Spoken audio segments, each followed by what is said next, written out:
The Age of War, the Star League, the Succession Wars. For almost 1,000 years, through times of both peace and conflict, the great houses of the Inner Sphere have jockeyed and vied with one another in an endless struggle to achieve dominance and supremacy. When once the head of House Cameron had stood as the first among equals, their downfall had brought about the era of the 5 successor lords, who unleashed Armageddon on mankind. The apocalypse that followed pushed the remaining star empires to their breaking point, and then right past it, the relentless pressure sending them plunging into a technological abyss from which there was seemingly no escape. Billions of lives were extinguished in the nuclear hellfire, sometimes in an effort to win control of barren wastelands, or else sacrificed by their leaders to deny their enemies those same lifeless rocks. Battered, bloodied, bruised, the successor states nonetheless endured. Though they were mere shadows of their former selves, the relative parity that existed between them was maintained throughout the 29th and 30th centuries, in no small part thanks to outside interference from ComStar. None could get ahead, but some fell behind. First to bend was the Capellan Confederation. The Second Succession War had been such a disaster for them, they could no longer honestly consider themselves an equal by the time the Third commenced. House Liao would still have a part to play, however, best illustrated by their involvement in instigating the Second Marik Civil War, a conflict which exploited the internal divisions within the Freewells League to bring their rivals down to their level. Next to Cry Uncle was the Lyran Commonwealth. Their entire Spinwood border had shifted dozens of light years back towards their capital. House Steiner had a history of calling for harmony among the successor states, having played the role of peacemaker in the prior 2 conflicts. This was not done altruistically. A ceasefire would allow them to dominate through commerce and industry what they could not through battle and espionage.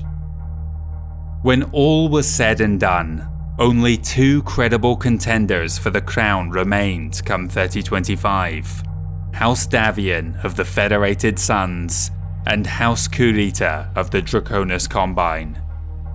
They possessed the 2 strongest militaries by a significant margin, and so were the only ones for whom it still remained feasible to fight their way to victory.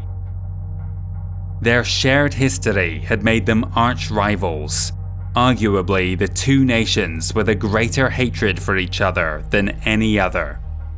Thus, it was inevitable that defeating their nemesis became their sole remaining war aim, a goal they threw all of their effort into. The Inner Sphere was poised for a climactic showdown on an unprecedented scale, and that's exactly what it got at Galtor.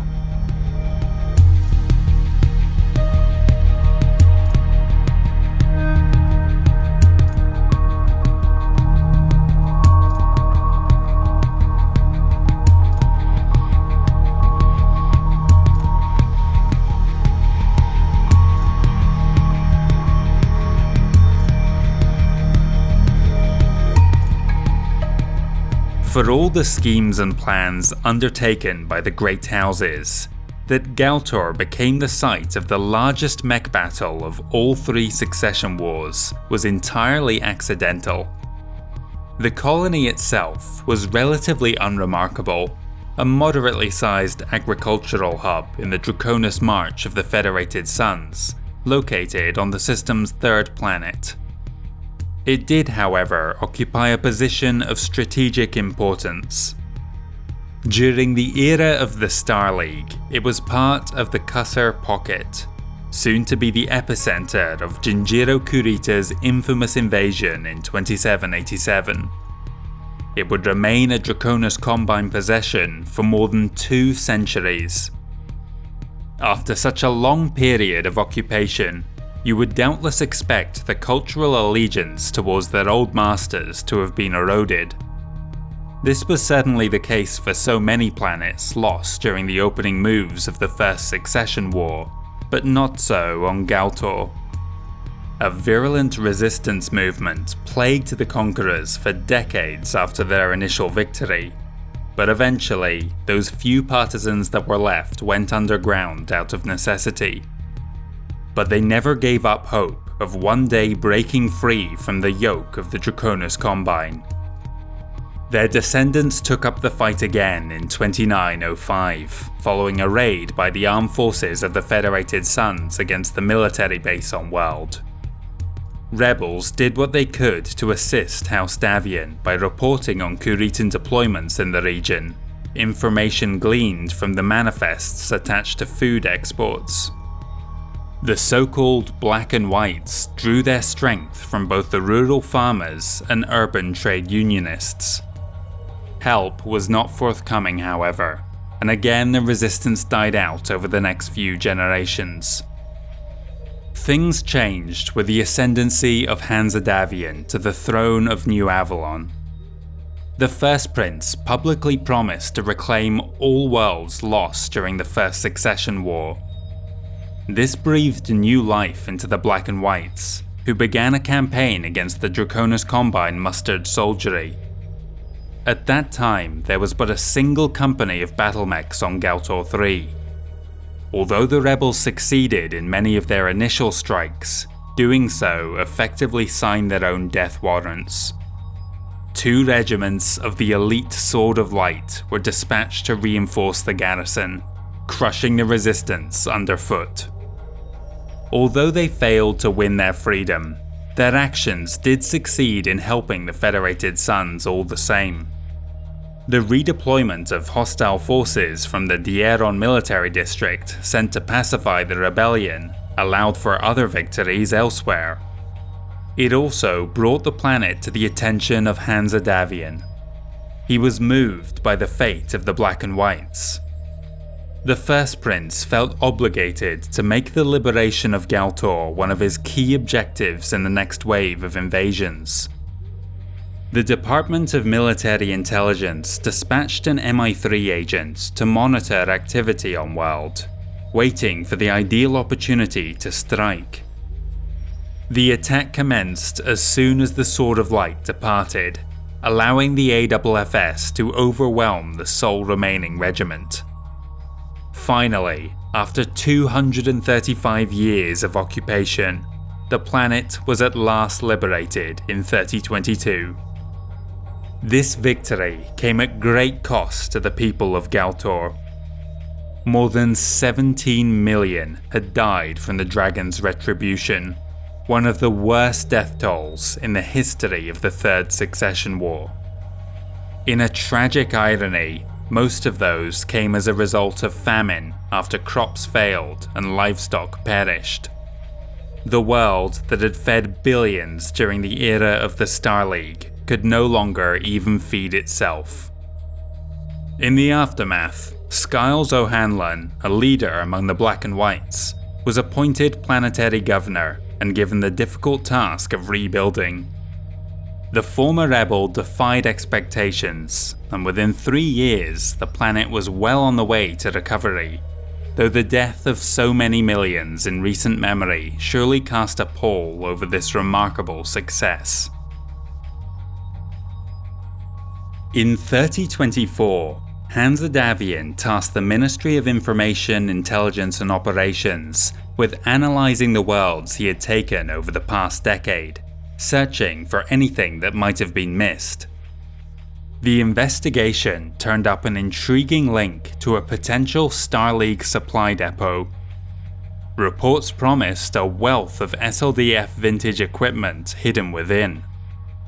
Jutting into the divide between the Draconis Combine's Benjamin and Galladan military districts was the Galtor Thumb, a strategically significant salient along their Corwood border.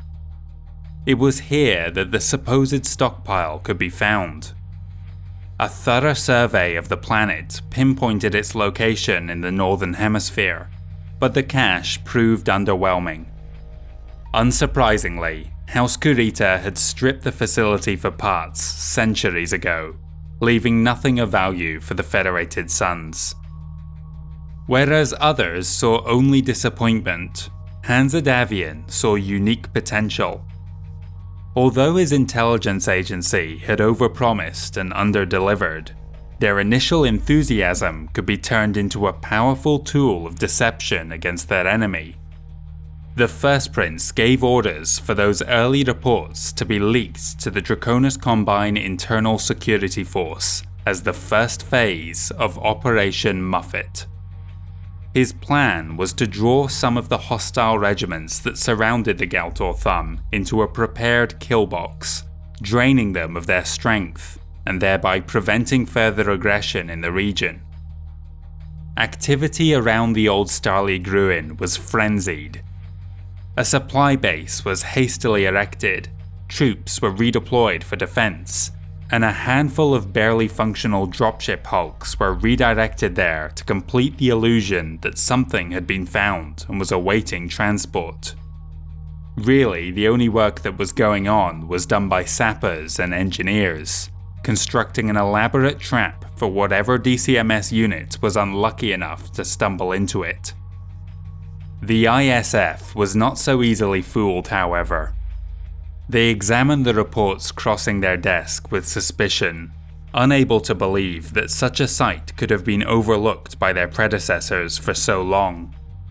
But should further evidence of a lost tech treasure trove on Galtor arise, they would ensure that troops were ready to return to the planet in order to contest ownership over whatever was unearthed. Word of the find had also made its way to Siovo Yoriyoshi, warlord of the Benjamin Military District. He was no more convinced by the survey than anyone else in the Draconis Combine, but he did nonetheless forward it on to Coordinator Takashi Kurita as an item of interest. His suggestion was that he be allowed to spring the trap, not by sending a small raiding party to be cornered and overwhelmed by whatever hidden garrison the AFFS had waiting for them, but by dispatching 3 whole regiments of the Benjamin Regulars with orders to crush Davion in a stand-up fight. As it happened, the Dragon had already reviewed the document, supplied to him by the Internal Security Force. Although he too suspected it was naught but a wild goose chase, the Successor Lord had reached a different conclusion on what course of action to take next. If there was any truth to the rumours coming from Galtor, it was far too great a discovery to allow just one of his warlords to profit from it. And so, he amended Siovo's plan to involve units from not just Benjamin, but the Galadon military district too. ISF Director Subhash Indrahar informed Yoriyoshi's political rival, Warlord Grieg Samsonov, of the report, and he leapt at the opportunity to shower himself in glory. Balance would thereby be maintained, and thus the Coordinator's position could not be challenged by either underling. To understand the campaign that was about to take place, we must first understand the world itself. In this section, we'll review the topography of Galtor 3 and the distribution of its peoples. Only one of 6 planets in the system is capable of sustaining life. Outside of a single refueling base constructed on one of 2 moons, the other celestial bodies are uninhabited. The initial wave of 22nd century settlers migrated there during the first exodus in the era of the Terran Alliance. After that body's collapse, the colony spent the next 100+ years as an independent entity, most likely joining with the Federated Suns as it expanded prior to or during the early days of the Age of War. Of the 3 continents, only the largest, dubbed Air, was of interest to the colonists. Somewhere between Terra's Africa and Eurasia in size, It is predominantly divided between the fertile Wagnall Plain in the north and the extensive marshlands of Mendoza Hollow to the south. Across Errigal's Sons, a continent-spanning mountain range, lies a sliver of arable land along the western coast. This geological divide is not too dissimilar to the Andes of South America on Earth, albeit on an even larger scale. The eastern region is crisscrossed by 3 colossal rivers, each as long as the Nile, that flow out into Derry Bay, the Dublin, Rutha, and Xijiang. A 4th major river, the Chengjiang, runs down the opposite side of the ridgeline. Across the Inner Sea, Air's 2 sister landmasses, Ilnacullen and Samphire, are dominated by such forebodingly named desert biomes as the Brine Slopes, Bromide Flats, Half-Life Waste, and Poison Plain. Somewhat surprisingly, they and the Salt Bay, Serpentine Straits, and Bay of Foul Death are not considered popular tourist destinations. The handful of equatorial jungles that exist are no more inviting.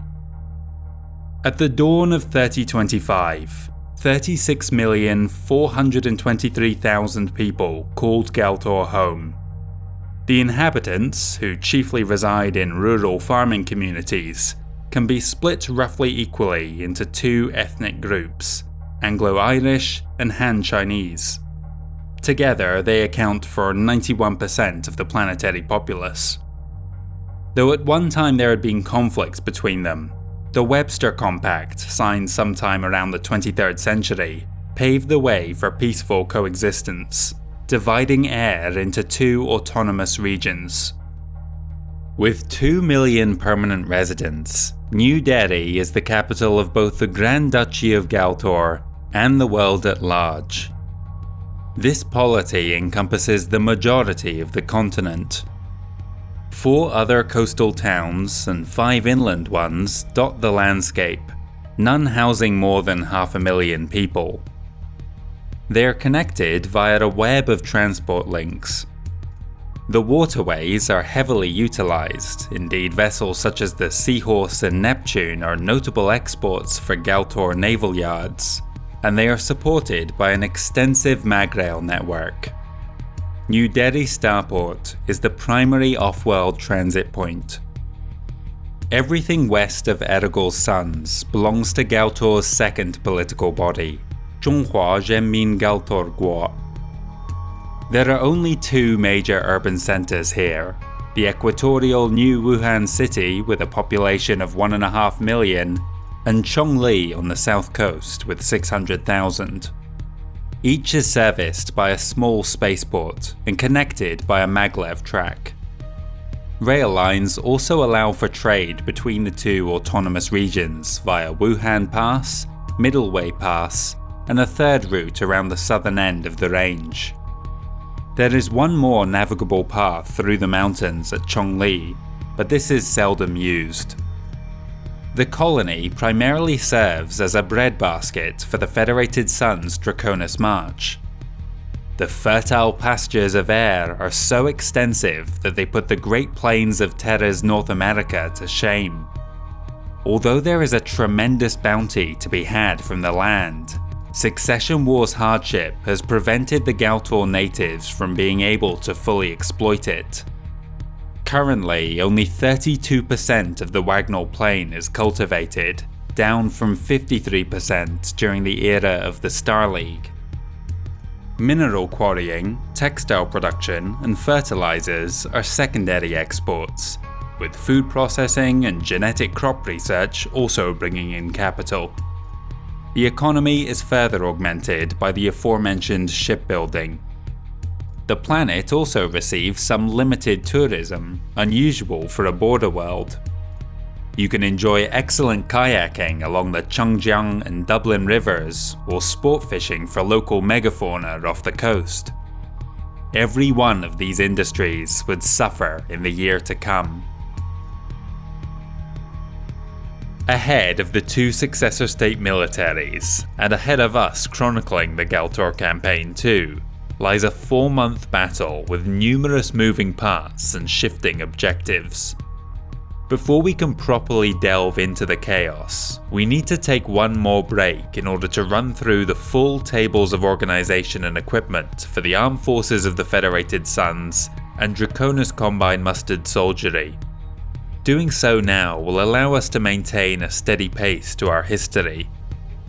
Later on, both sides will receive reinforcements, but we won't examine those until it comes time to add them to our map. Before we begin with the TOEs, a quick word on notation. Throughout this history, you'll see 2 different symbologies used to illustrate specific details about a given unit. The first uses shapes and segments to depict a machine's classification and weight class, with a coloured border denoting a pilot's or crew's experience. The second is a variation on an old scheme dating back over a millennium, used to represent formations on a map. The centre of the design expresses the purpose of that unit, or the predominant type of military equipment contained therein, the letter on the right designating its tonnage, the one on the left its veterancy. Above the rectangle are symbols that identify the size of the formation. Surrounding the icon are additional alphanumericals that will tell you its name or designation, as well as that of the parent regiment or brigade it belongs to. You may want to take a moment to familiarize yourself with the on-screen keys if you are not already acquainted. Starting with the home side, just 2 battalions of the AFFS were garrisoning the Galtor system at the start of 3025. The Dahar Draconis March Militia, a regular-rated medium-weight battlemech command and supporting aerospace squadron, was responsible for defending the sector. General Sir William Dobson's Regimental Battle Group, or RBG, was headquartered at New Delhi, alongside a company of Pope's 1st Battalion. The remaining 2 companies of Pope's unit were stationed at the refueling base on the Moon. Sumner's 2nd Battalion was in and around New Wuhan City, while French's 3rd Battalion was 20 light-years away at Marduk. These troops reinforced the native Galtor Irregulars, 4 small units that had formed during and after the 3022 campaign, many descendants of the Black and White's guerrilla movement. Command was shared between them via the so-called Committee of 4. General Liao Yaoxiang's brigade was the heaviest of these, possessing 2 companies of battlemechs, 2 of heavy armour, and another of light scouts. An artillery battery completed their arsenal. Owen Roe O'Neill's legion had 3 tracked armour companies, 1 of each weight class, another of fast scouts, and a company of motorised infantry. The Galtor Flying Squadron operated 6 light aerospace fighters, plus a company each of hovercraft and light tanks. The Marquis of Ormond, one of the planet's 22 provincial leaders, also fielded a mixed battalion of his own troops. With the commencement of Operation Muffet, the AFFS reassigned a number of units to Galtor. General Timothy Oldham was to direct the upcoming battle from beneath the waves, safely secured within an underwater command control and communications base at the bottom of Derry Bay. A quintet of locally produced Neptune submarines would defend the coastline. Lieutenant General Wilson Mandela's 33rd Avalon Hussars, a heavyweight veteran regiment, were expected to lead the attack once Kurita arrived. This frontline unit possessed 2 companies worth of battlemechs outfitted with Lost Tech. As yet, only the Regimental Battle Group and Benham's 1st Battalion had made it to Galtor. The others were still languishing at their home base several jumps away in the Kestrel system. Hansa Davion ordered a command circuit formed to expedite their movement. Support would come from a number of Davion Guard auxiliaries under the command of Colonel Susanna Oliver. The elite 782nd Guards Battalion, consisting of 2-foot and 1 motorized infantry companies, were all specialists in anti-mech warfare. 2 heavy platoons were outfitted with SRM packs and even laser rifles, a relatively rare sight on the battlefield in the post-Starleague era. Providing the long-range punch were the veteran 312th Artillery Battalion and their spotters from the 179th Recon Section, comprising 3 regular armour companies, one for each locomotive method: wheeled, hover, and tracked. Formed just for the occasion were the veteran 22nd Special Air Wing, 3 squadrons with a diverse range of aerospace equipment, led by Colonel Sirius Golan. It was the Davion Guards infantry who had the difficult task of occupying the decoy facility constructed around the old Starleague bunker. No other troops were assigned to hold what was seen as the eye of the storm. Around them, they laid 12 consecutive rings of mines, pre-sighting their artillery for each in preparation. Meanwhile, the 33rd Avalon Hussars had dug out a base of their own just 10 kilometers away, carefully hidden from anyone flying overhead. This is where the ambush would be launched from, smashing into the rear of the Kuritan lines once they became entangled in the web. Mandela's RBG, Benham's 1st Battalion, Garcia's 3rd Company of Pope's 1st Battalion of the Dahar DMM, the Special Air Wing, the rest of the Davion Guard auxiliaries, Owen Roe O'Neill's Legion, and the Galtor Flying Squadron all redeployed to this position. These units would lead the charge, but the Federated Sons had an ace in the hole. Perhaps the heaviest hitters of all came from their mercenary detachment. Duchess Sarah Nelson of Berde, descendant of the legendary Lawrence Nelson, dispatched her vassal, the foul-mannered, cigar-chomping Margrave Sheridan Douglas, to lead the 12th Vegan Rangers Elite Alpha Regiment to Galtor. Their 3 battalions were augmented by an aerospace squadron, a heavy armor company, a hover recovery company for rescuing downed MechWarriors, and 1 additional company of mechs assigned to guard their priceless dropships. The battle mechs of the RBG were also equipped with lost tech.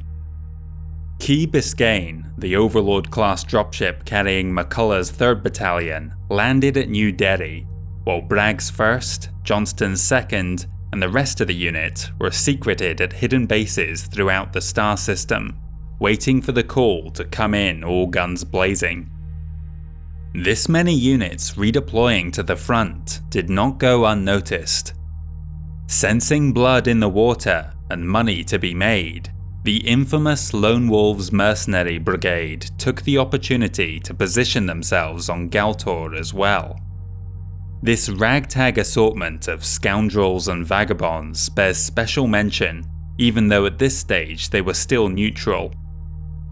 Officially, the only permanent fixture on their TOE is the Committee, an elite company of MechWarriors who arrange all the contracts, but wherever they go, others follow.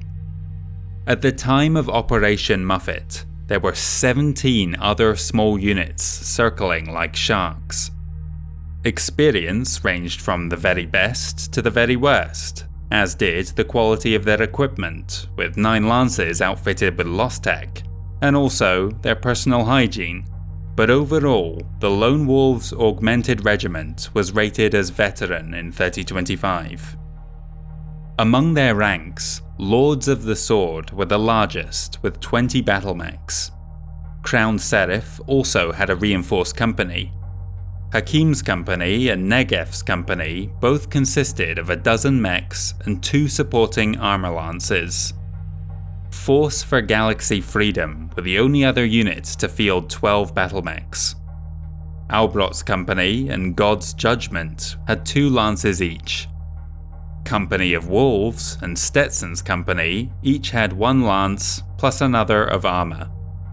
Black November, Brothers of Israel, the Elected Ones, Golden Rays, and Memorialists fielded 4 mechs apiece. Sword of Moses was a reinforced armor company, while Independence fielded 2 more armor lances. And last but not least, Freedom Fighters was a reinforced heavy infantry company. The whole bloody lot of them took up positions outside New Delhi, much to the disgust of the locals. Mercifully, the DCMS task force is much easier for us to recount. Operational command was given to the Warlord of Benjamin, but he would have to accept input from his Galadin counterpart. Knowing that he was walking into a trap, Siovo Yoriyoshi took the opportunity to equip his forces with active electronic probes, upgraded electronic countermeasures, and enhanced radar, all technologies that on a standard battle mech had regressed to pre-Age of War levels.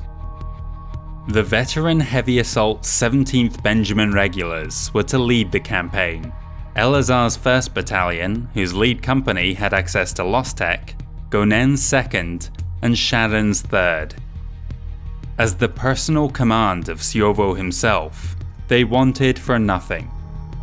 It was one of the best equipped anywhere in the Draconis Combine, and the only one to participate in the Galtor campaign on par with the 12th Vegan Rangers. The traditional complement of battle mechs had been augmented by 3 aerospace squadrons and an artillery battalion consisting of 2 batteries, a company of heavy armor, and another of wheeled scouts for spotting. Supporting them in the initial invasion was Shosho Jakoro Nagochido's 3rd Benjamin Regulars, another heavy assault regiment. Some of their command lances did have Lost Tech in their arsenal, but the rest of Ismail's 1st Battalion, Shazli's 2nd, and Gamasi's 3rd were all at the 3025 standard. The regiment was only rated regular, but it did have an aerospace squadron and a small auxiliary group to assist it.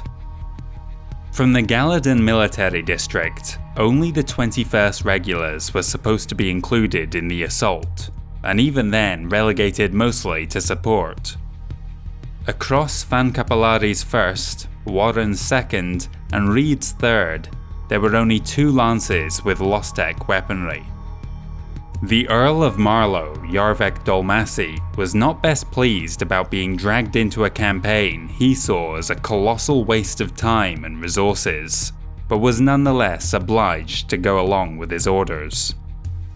Shosho Dolmassi led the command, which was a standard medium-weight regular regiment, but traveling with him was the Warlord of Galadin himself, alongside the 5th Regulars Regimental Battle Group.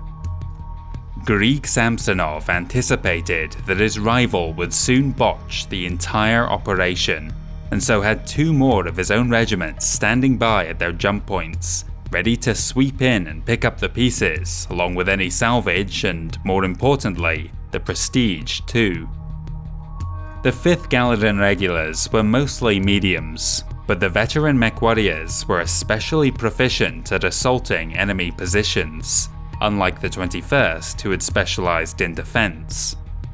Samsonov had been less generous with gifts than Yoriyoshi, preferring to hoard wealth for himself, but Wittgenstein's 1st Battalion, Stark's 2nd, and Makarov's 3rd did have a reinforced aerospace squadron supporting them, 10 fighters in total. The 8th Galadin Regulars, under the command of Shosho Viktor Nikolai, were a heavyweight quick response unit, also veteran rated. They would be in their element, dropping down atop enemy positions at a moment's notice. The RBG and 1 company's worth of mechs from Gates' 3rd Battalion had access to Lost Tech, but de Montcalm's 1st and Morgan's 2nd would have to make do without.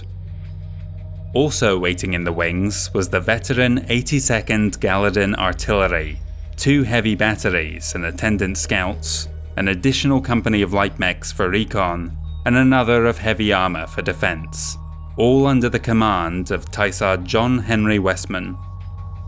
There was one other Kuritan unit earmarked for the campaign, though this one had an entirely different target. Taisar Hector Moroshi's Independent Assault Battalion was to strike at Marduk when the time came, The spaceport there would be a major staging ground for Davion reinforcements heading to relieve Galtor. Neutralizing it was going to be essential. His 4 veteran companies and pair of air lances was more than sufficient to overwhelm the small Dahar Draconis March militia. When they laid the groundwork for Operation Muffet, the armed forces of the Federated Suns had expected to lure maybe only 2 DCMS regiments into their trap. They were about to face off with 5. When the disparate AFFS commands were all added up, it only amounted to just 2 regiments of mechs and a third of assorted conventional units. And there was a massive gulf in experience between the 2 sides. If the rest of the Avalon Hussars couldn't reach the planet on time, perhaps their only chance of survival was to entice the Lone Wolves to join them and hope to hold out until reinforcements arrived. Unfortunately for Hansa Davion, the situation was about to become a lot more complicated. The archaeological team had not been sitting idle these past few months. Following a trail of breadcrumbs laid out in partially deciphered ancient computer files, they'd been scouring Erigol's Suns for something the reports suggested was located there. In May 3025, barely a week before the Kuritan invasion force was expected to arrive, they found it. The mythical Star League Defense Force supply depot was very real, located just south of Middleway Pass, and it was stuffed to the gills with long-forgotten parts and equipment. The abandoned facility around which the armed forces had built their trap was merely a way station. The Federated Suns had just made the find of the century, and rather than trying to keep quiet about it until the contents of the base could be safely extracted, they had effectively been shouting from the rooftops to the entire inner sphere. The raid they had attempted to dupe the Draconis Combine into launching was about to backfire. General Timothy Oldham was faced with a difficult decision. Did he abandon their pre-prepared positions to defend the actual target of value, or did he risk leaving it undefended and hope its existence would go unnoticed? In the end, he chose a compromise. It was too late in the day to forego the original plan, but the Overlord-class Time II was called down from space to deposit Johnston's 2nd Battalion and the support units of Alpha Regiment around the SLDF complex, where they hid among the mountains. Word of the discovery immediately went out to the First Prince, informing him of the find. Galtor had very much been Hansa Davion's brainchild, but an invasion along the Capellan Confederation border seemed to become his sole focus in early 3025. Rather than preparing for the imminent Kurita threat, he spent his time planning a liberation campaign for the recently conquered Redfield and Stein's Folly. Assigned to this new undertaking were some of the most senior officers within the armed forces of the Federated Suns, and this may have given the AFFS the impression that Liao should be considered their main priority. The important missive regarding the unearthed Star League supply depot seemed to have been overlooked entirely. And then, fate played another card which upended the whole situation once again. The Successor Lord was struck with a life-threatening case of Kintari flu, and became totally incommunicado. Operation Muffet was effectively left rudderless. The dissolution of the Star League High Council on August 12, 2781 had for more than 200 years marked the last time in history that the leaders of any 2 great houses had stood in the same room. But that all changed in the 31st century. In an unprecedented step, 2 of the warring successor states came together in mutual aid. The Federated Commonwealth Accords, ratified on May 8, 3022, linked the Davion and Steiner houses in ways that would have seemed impossible even one generation earlier. The compact they signed so unnerved their enemies that the other three Innosphere realms drafted a coalition of their own in response, the Concord of Capellan. This alliance of convenience was considered by most to be the more fragile and less binding of the two treaties. Yet in 3025, it was the former union that looked to be falling apart. Around the mid-year, Hansa Davion disappeared from public altogether and could not be reached. The official story was that he had become gravely ill, but rumours were circulating about a massive fallout with the Lyran Commonwealth and a potential annulment of the Fedcom Accords. The First Prince had enacted numerous sweeping policy changes that removed from office most of the Alliance's strongest proponents and had been openly dismissive towards their new partner, claiming that the Lyrans had little of value to offer.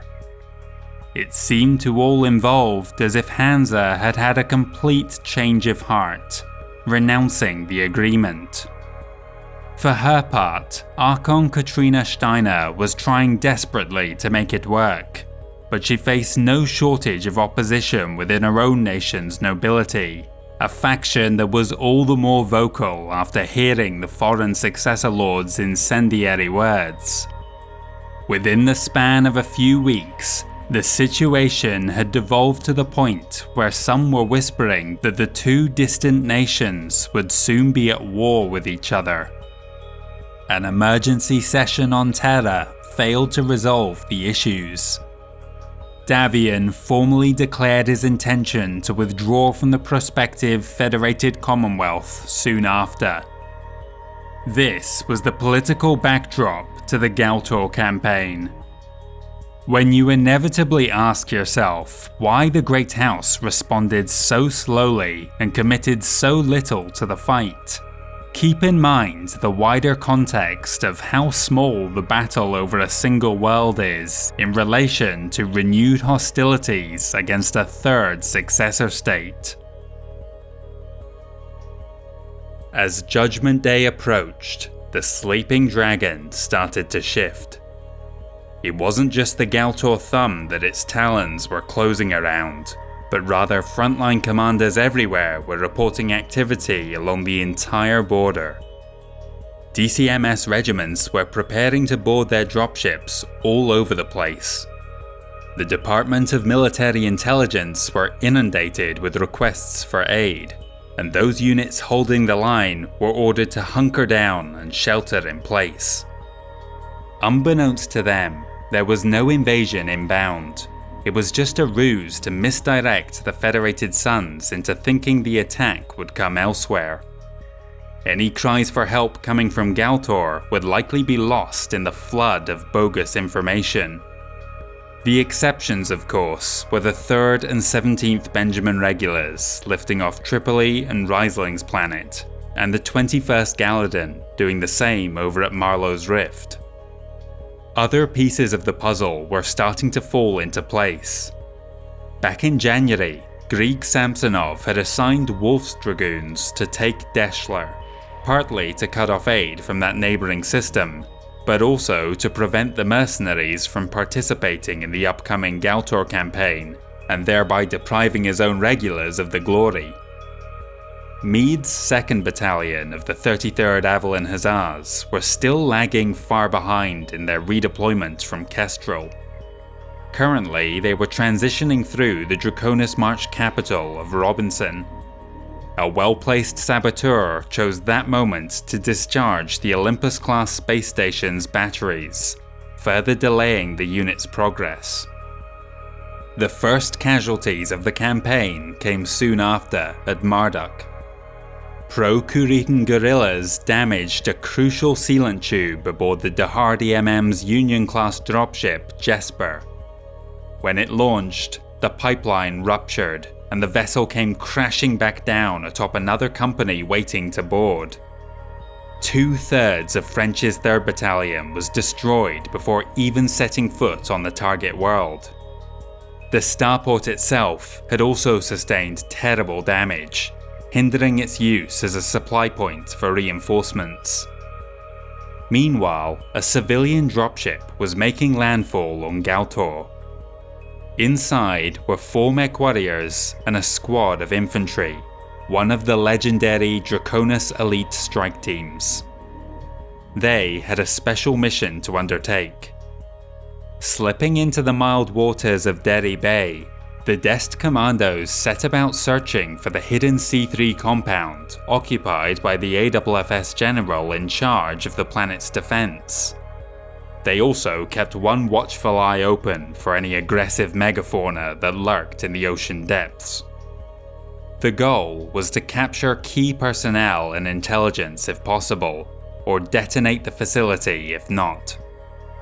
On May 18, 3025, the submarine patrols picked up the approaching hostiles on their scanners. Battlemechs were no match for them in that environment, and so all 5 vessels turned and raced to intercept them, eager to get the kill. But in their haste, they hadn't considered the possibility that the enemy's plan was just to get their attention. Their sudden acceleration had inadvertently created a prominent acoustic signature from their propeller. Quickly triangulating the Neptune's positions, the headhunter team waiting aboard a Koryu submersible were able to deduce that the underwater facility was located at the center of those 5 points, which is exactly where they found it. The squad infiltrated the base, and although the Marine detachment tried to fend them off, the entire complex imploded 10 minutes later. There were no survivors. The death of General Timothy Oldham meant that command of the operation shifted to Lieutenant General Wilson Mandela. There is an argument to be made that it should have passed to Sir William Dobson, or even Margrave Sheridan Douglas, but the 33rd Avalon Hussars are a far more prestigious and professional regiment than the Dahar Draconis March Militia, and certainly the proud Davions would not give authority to a mere mercenary, even one with links to his homeworld's nobility. Though an adequate leader to his men, Mandela had no experience organising this many disparate elements. He could only pray that the next jump ships to materialise in system were carrying his 2 missing battalions. They weren't. On May 25th, 3025, warlords Siovo Yoriyoshi and Grieg Samsonov were burning through Galtor's planetary atmosphere at the head of their vast armada. The armed forces of the Federated Suns watched in disbelief as 6 regiments worth of dropships descended towards them. Many of those were empty, intended only to transport the stolen goods off-world. But that false impression wouldn't matter once the Galladon reinforcements made their appearance. Though they may not have contained any mechs, they did carry a great many aerospace fighters, something which helped the Draconis Combine achieve air superiority from the outset. By sheer fluke, Lyon's 3rd Battalion of the 33rd Avalon Hussars had appeared a few days behind the Kuritans, but they wouldn't make landfall until the 29th. Concurrent with the DCMS's arrival on Galtor, Moroshi's Independent Assault Battalion was approaching Marduk. They reached their objective just hours ahead of the main assault force one jump away. The last company of French's 3rd Battalion were no match for them, swiftly following their compatriots into the afterlife. With Wolf's Dragoons on Deshla, 2 of the vital links to the wider Federated Suns had been cut. The Kuritan warlords had agreed to split their forces between 2 main objectives. The Benjamin regulars would assault the Star League base, while the Galladon regulars would go after the capital and primary spaceports located there. The re-entry flares were visible throughout much of air. Anticipating the trouble ahead, people began to flee the cities for the countryside in an effort to get to safety. Police tried to maintain order in New Delhi, but that didn't stop a number of opportunistic thieves from embarking on a night of looting. 2 battalions each of the 3rd and 17th Benjamin touched down around what they believed was the main SLDF supply depot on World. Their landing sites were located to the south and east respectively, but crucially, both were along the western bank of the Salt Lake River, a major tributary of the Rutha. Across that span of water was the hidden AFFS encampment, but they planned to remain in position until the DCMS became embroiled amidst the minefield. To counter any such moves, the 2 combined regiments had left their 3rd battalions in orbit as a tactical reserve. First blood went to the planet itself. Jacodo Naguchido and his 3rd regulars came down several kilometers off target and found themselves mired in a swamp. The Shosho's battle mech sank into the mud, where he would remain stranded and out of contact for the next 6 hours. Ismail's 1st battalion pressed ahead without him, but soon stumbled into the mines. The smoke rising from their damaged machines was too tantalizing a target for Colonel Sirius Golan to ignore. While the lighter craft of the 22nd Special Air Wing kept the hostile Slayers and Shilones occupied, their 100-ton Stukas dived on the ensnared unit and inflicted devastating losses. The 17th had made a more orderly landing approximately 3 kilometers east of the base.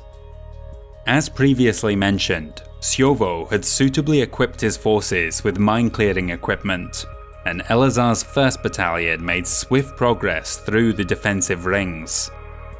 In doing so, they made themselves the priority target for Davion artillery, both within the fortification and the heavy batteries at far-off locations.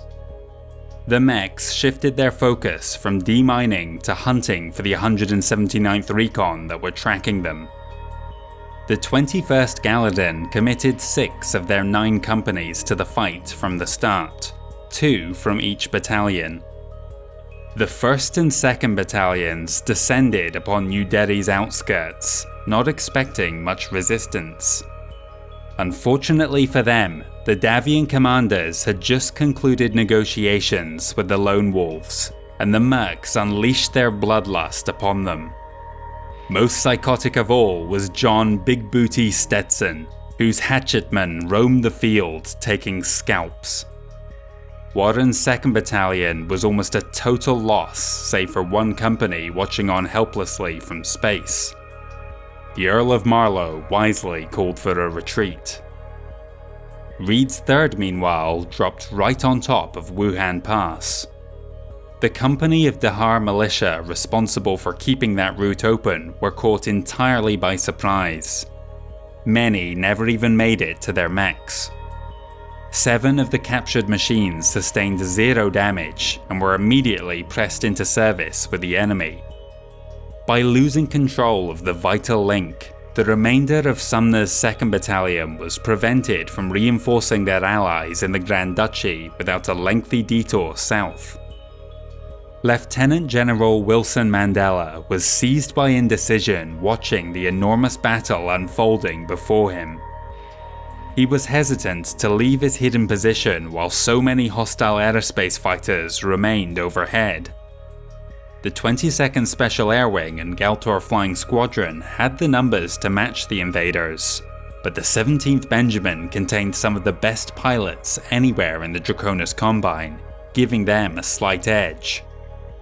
After stalling for almost an hour, the FedSun's officer finally ordered an advance.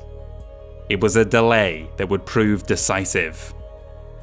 The Warlord of Benjamin was on the field, gathering Gonen's 2nd Battalion to his side and trying to make contact with the scattered 3rd Regulars, to no avail. Remembering that the whole operation was likely a trap, he attempted to deduce where the next blow would come from. Analyzing the trajectory of incoming artillery, Siovo was able to conclude that the woodland along the Salt Lake River was likely obscuring an approaching enemy force. Therefore, he ordered Elazar's First to abandon the attack and regroup to the southeast, where he would be holding the line against Davion. Yoriyoshi set up his custom dragon and the 17th Regulars RPG in the river itself, allowing his forces to overburn and maximize their firepower. Wilson split his hussars, moving them up the sides, while the Galtor flying squadron kept a watching brief over their advance. The 312th Artillery Battery was ordered to bring down the hurt on the warlord's position. O'Neill's Legion approached down the center along the main road. Where most everything else was equal, those conventional forces are what made the difference. The Galtor Irregulars were able to take the bridge, roll their armor across to the other side, and establish a beachhead. The Benjamin Regulars' northern flank retreated to a secondary line atop some hills. For an instant, it seemed like the AFFS was about to rout the invaders, but at that moment, Elazar's 1st Battalion arrived. By redirecting the barrage that had kept them pinned among the minefield, the Davion officer had allowed the Benjamin Regulars to come to their commander's aid far quicker. Unable to fall back across the bridge quickly enough, the Legionnaires were crushed. Seeing that the situation had turned against him, Mandela threw in his only reserves, Garcia's company, hoping they could hold the line while Benham's 1st extracted themselves. It was not to be. Sharon's 3rd Battalion came down from orbit, blocking the AFFS escape. One company immediately broke off and raced towards the exposed airfield. The 312th Artillery was wiped out, and the 179th Recon did not survive the day either. With the loss of their runway, the Special Air Wing was forced to break off and return to their orbiting dropships for resupply. The Irregulars' aerospace fighters had already fled for New Delhi earlier in the battle, abandoning their ground assets to be overrun by Kurita. With a disaster of his own making unfolding around him, the Lieutenant General decided that this was as far as he would go. Holding the line along the east bank of the Salt Lake, he and the March Militia unit fought for 15 minutes while the surviving Hussars elements ran for the hills. Wilson Mandela, the man in charge of Galtor's defense, was killed during the first day of the battle. Aboard the Union-class Belaketh, Sheridan Douglas had been watching the fiasco play out beneath him from his location 500 kilometers above the planetary surface. With the death of the senior Davion officer, the gruff mercenary unhappily found himself thrust into command of the entire Galtor theatre. On paper, Sir William Dobson outranked him and was next in line to succeed Mandela, but with only 4 companies of the March Militia remaining to him, 2 trapped across the continent at New Wuhan City and the others stranded on the moon, the general wisely gave the Margrave his approbation. Facing a severe numbers disadvantage, his first order of business was to save what he could and consolidate his strength at a new position west of Errigal's Sons. For the time being, the second Starleague facility remained a mystery to the Draconis Combine. Sheridan's own Alpha Regiment were thus far unengaged, but their presence at Galtor was no longer a secret. Yoriyoshi's staff had identified the Belaketh in orbit and deduced that the 12th Vegan Rangers were somewhere on-world. However, they incorrectly concluded that it was they who had attacked the Galladan Regulars' landing site outside New Delhi, not the Lone Wolves. One of the first things Douglas did was to order McCullough's 3rd to depart the capital and make a break for Middleway Pass. 5 MechWarriors volunteered to remain behind, piloting urban mechs in defense of the city. As previously mentioned, the Dahar Draconis March Militia had sustained 100% casualties across 5 of their companies. The rest had remained apart from the fighting. Of the 33rd Avalon Hussars, what was left of Benham's 1st and the regimental battle group were fleeing south across the Wagnall Plain, constantly harassed by hostile aerospace elements as they went. Lyon's 3rd Battalion was still 3 days from landing, and Meade's 2nd weren't expected for at least another 2 weeks. Among the natives, Owen Roe O'Neill's Legion had ceased to exist, as had most of the auxiliary group. The exception was the 782nd Guards Battalion, and the Margrave wanted to get them out of the hole they were stuck in. The 17th Benjamin Regulars had landed their reserve battalion near the Starleague way station by this point, as well as their artillery. The position was lost, and not worth committing any more troops to. At great risk, he organised an escort for his dropships to try and break through the DCMS aerospace screen and lift them out. It was Colonel Susanna Oliver who gainsaid the manoeuvre. In her own words, "Hell sir, we can't flee. What would our militia boys think if the guards ran? Don't fret over us, sir. We'll abide." Having finally extricated himself from the bog, Jokoro Nagachido was reforming his scattered command ahead of the assault on the fake supply base. Gamasi's 3rd came down from orbit to reinforce their compatriots. Eager to regain his lost honor, the Shosho ordered his regiment to advance without waiting for support from his warlord. On May 26th, they began brute forcing their way through the minefield, shrugging off the occasional sortie from the 22nd Special Air Wing. Once they got within range, they opened fire on the enemy position. The infantry were using the Union-class dropship and the 4 smaller Leopard-class vessels as reinforced bunkers to increase survivability. Although the decrepit hulls were gutted inside, a few turrets were still operational. Field guns had been set up in some of the other panel gaps. The guards made the Kuritans pay for every inch of ground they took, but the price was high. No matter how entrenched, a battalion of infantry cannot hope to stand against a regiment of battle mechs and expect to live. The death toll rose sharply, Blood and Guts Oliver among them. In their glorious final stand, the troopers managed to kill or cripple 12 of the regulars' machines. The last dozen survivors fled into the underground complex, hoping to take a few more with them. Nagochido was not obliging. He had his technicians set up explosives and collapsed the tunnels on top of the hated Fedrats. All 259 soldiers of the 782nd were killed in action. More bad news was coming the way of the Federated Sons. After-action reports were filtering back to the Draconis Combine around this time. Siovo had successfully taken their primary objective and vanquished the Davions. Unfortunately, there was nothing of value left in the depot, but that wasn't unexpected. If there had been a lost tech find, it had most likely been stashed somewhere else on planet. Going forwards, the DCMS shifted their focus to destroying the last of the resistance at Galtor and reclaiming the world for House Kurita. To complete the task at hand, Yoriyoshi requested that the coordinator approve the deployment of additional troops to hunt down the absent mercs, but he hadn't anticipated from which vector those reinforcements would come.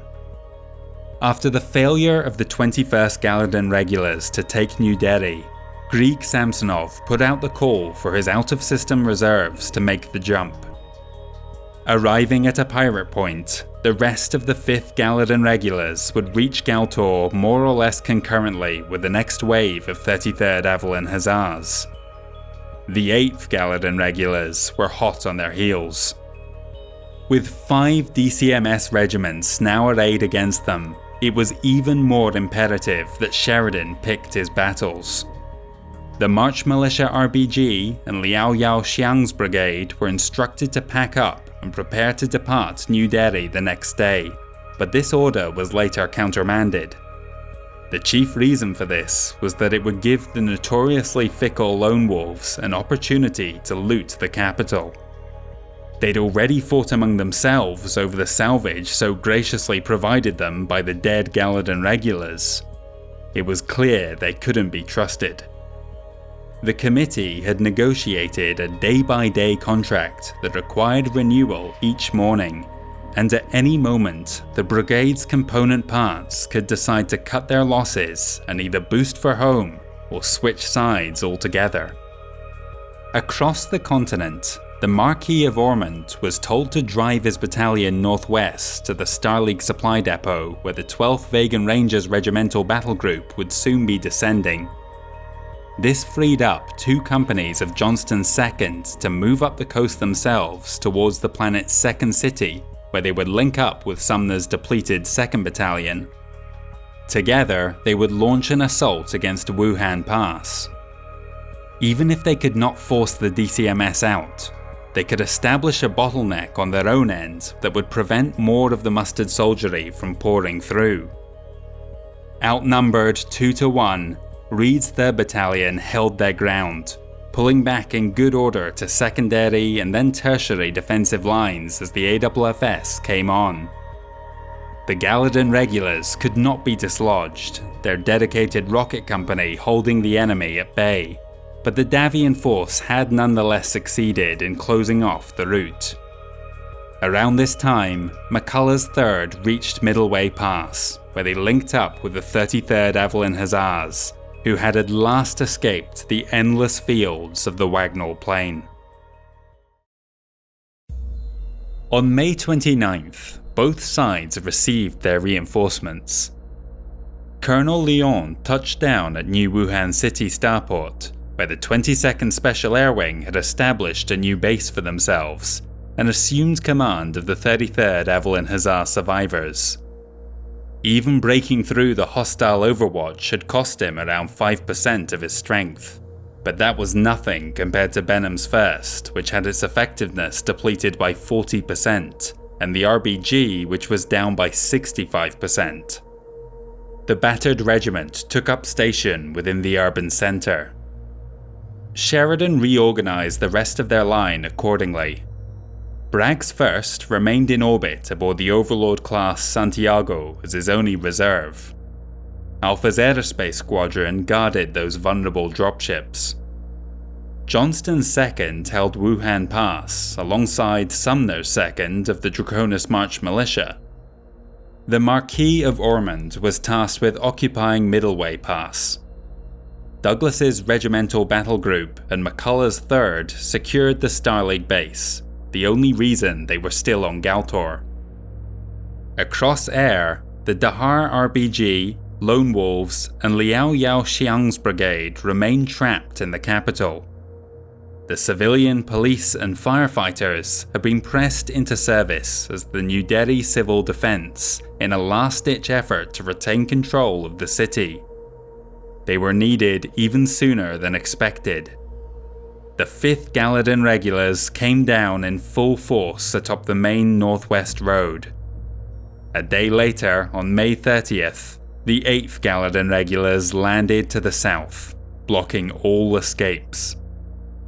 The 82nd Galladon artillery also arrived to support them around this time. When they did not immediately advance, rumours began to circulate that the Draconis Combine was planning to use a deadly neurotoxin to kill the entire population. Mass panic and mayhem ensued. Taking advantage of the chaos, the Lone Wolves swept over the city like a plague of locusts, plundering whatever they wished without remorse.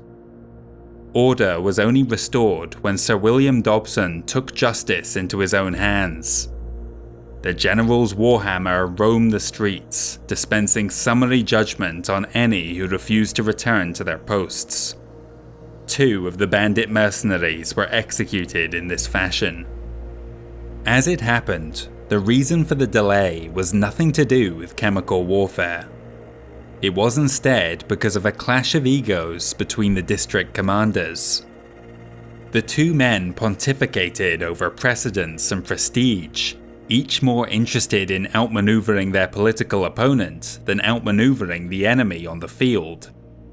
One of the main points of contention was the ratio of Benjamin to Galladon regiments on Galtor, 2 and 3 respectively. Siovo Yoriyoshi still notionally headed the operation and did not like having to rely on Grieg Samsonov to win his battles for him. While the warlords vociferated, their troops laid siege to New Delhi. Every day, aircraft strafed ground positions and spotted targets for the artillery. Those who could fled into the surrounding woodlands to escape. In the end, they agreed to bring in the fresh 11th Benjamin Regulars from Tripoli and send the 21st Galladon Regulars home in order to redress the situation. The changeover occurred on June 8th. A full assessment concluded that the regiment had sustained casualties equivalent to 33.3% of their strength during their brief sojourn on Galtor. Worst affected had been Warren's 2nd Battalion, who had lost 2 companies in the ambush outside New Delhi on the first day. When Shosho Yarvek Dolmasi returned home to Marlowe's Rift, he received a hero's welcome, despite having only played a very small part in the campaign. The highlight had come at Wuhan Pass, where Reed's 3rd had captured a handful of mechs belonging to the Dahar Draconis March militia. When asked to give an account of his bravery, the Earl of Marlowe remarked, "It was involuntary. They had to push me out of the dropship." After the departure of the 21st Galladon Regulars, the 3rd Benjamin took over responsibility for holding Wuhan Pass. Jacoro Naguchido's superior was appalled by their woeful performance during the first battle. By the end of the 3rd day, 40 battle mechs and 2 aerospace fighters were either critically damaged, destroyed outright, or missing in the swamp, all without facing off against a single Davion mech. Siovo didn't intend for the Shosho to play much of a role going forwards. Yoriyoshi's own 17th Benjamin had fared better, at least achieving a victory over the 33rd Evelyn Hussars. They were currently sitting idle amidst the Wagnall Plain. The newly arrived 11th Benjamin Regulars floated in orbit as a mobile reserve. It was a relatively new command, rebuilt in 3023 after its destruction on Severin 22 years earlier. Galtor was to be their first outing. Shosho Seville was promoted Taisho on New Year's Day 3024 and given command of the light regiment. A devout and somewhat peculiar man, he changed his name to Innocent IV soon after. Despite his eccentricities, he had whipped the unit into good shape. The regular-rated MechWarriors of Holgarth's 1st, De Elba's 2nd, and Swift's 3rd specialized in reconnaissance, hit and run, and other fast skirmishing tactics. 4 aerospace fighters provided top cover, but only the RBG and 1 other command lance had access to lost tech. In the Federated Suns, Commander of the Draconis March Corward Combat Theatre, Major General Andrew Cunningham, was trying to organize a relief effort for Galtor, but was having to construct it with one hand tied behind his back. Hansa Davion was still wrapped up in court politics, having recently dismissed and replaced several of his prominent cabinet ministers, and thus was either unwilling or unable to assign any more regiments to the campaign. Meade's 2nd Battalion of the 33rd Evelyn Hussars had been indefinitely delayed at Robinson for use in liberating Marduk, but the Raman Draconis March militia that was supposed to accompany them required 3 more weeks before they would be ready to depart. Until that world was retaken, the AFFS was effectively paralysed. The warlords were no closer to settling their dispute come the end of June, and embarrassingly, this stalemate continued right the way through July, 2 months had passed since the last battle on Galtor, a dreadful failure by the DCMS to exploit their numbers advantage while they had it. Both sides' technicians used the time to repair as much damage as they could, while the soldiers reinforced their defensive positions. Frustrated by a lack of action, Takashi Kurita was eventually forced to intervene in order to get his bickering officers to see sense. Suitably chastised, they at last began working on the next phase of the operation. New Delhi was to become the focal point of the next assault in the Draconis Combine's invasion of Galtor. The 5th and 8th Galladon regulars had been starving out the locals for the past 2 months. It was time to advance. Their approaches were limited. The city was constructed in a naturally defensible position between 2 great river deltas, where the Rutha and Dublin flowed into Derry Bay. The coastline formed a natural barrier that wrapped around the northeastern edge of the capital. The western approach was blocked by the thick vegetation of the appropriately named Wild Woods. There were only 2 viable routes into the capital. Until now, the DCMS had exploited this fact, as it allowed them to easily block any attempted breakout. With them switching to the offense, it gave the outnumbered defenders a fighting chance. The 5th Galladon regulars planned to sneak along the wooded bank of the Rutha in the northwest. With the mustered soldiery holding air superiority over New Delhi, the trees would adequately mask their progress until it came time to ford the river. The 8th Galladon regulars would advance from the south. Their approach would be even more challenging, as the marshland of Mendoza Hollow forced them to move in narrow columns along the main roads until they could cross the bridges over the Dublin into the city proper. William Dobson had the difficult task of repulsing their attack. He chose a different method for each of the hostile regiments.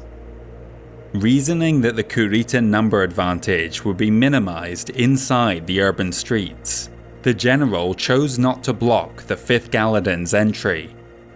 The northwestern perimeter was left open. As it happened, his opposite number had elected not to use that route anyway, but he wasn't to know that. Sir William divided the Lone Wolves into their component parts and spread them throughout the industrial district to wait in ambush.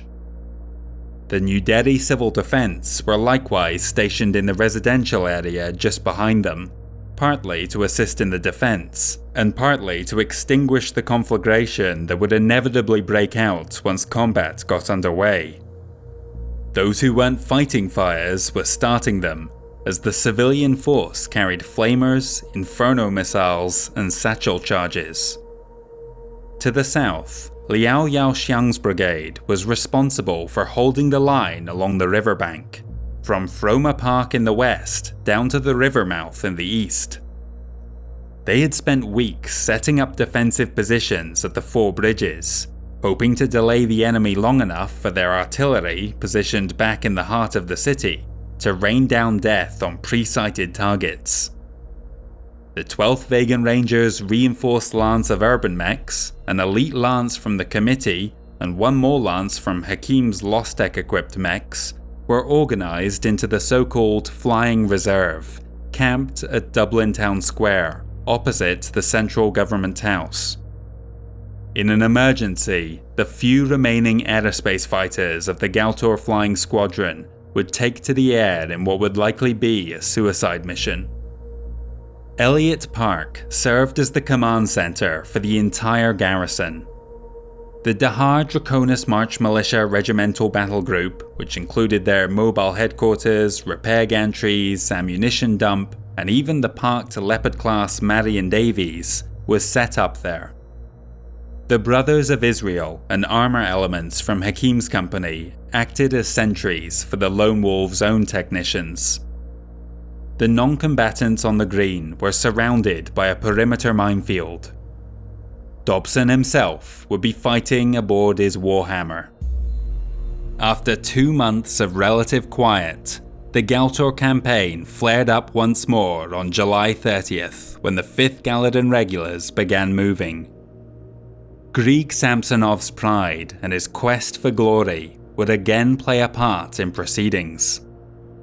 To allow the military district warlord a chance at achieving his objective single-handedly, the 8th Galladon would not proceed with their attack until the following morning. The regulars forded the Ruther in 3 spots, crashing into the industrial park from the north. A failure in their own military intelligence led them to believe they would be squaring off with Johnston's 2nd Battalion, but at last they realized the mechs they'd glimpsed actually belonged to the Lone Wolves. The vicious knife fight that ensued among the factory complexes saw their assault blunted and turned back. 2 other columns had not forded the river, however. A jump-capable detachment had crossed further upstream and circumvented the industrial zone altogether, sweeping around the defensive line and heading into the residential area. Here, the New Delhi Civil Defense Team proved their mettle. A soapy oil slick caught the Legionnaire by surprise, sending it and its hard-charging companion careening into an electrical substation. The ensuing explosion wiped out both mechs, and the inferno was enough to drive off the rest of their unit.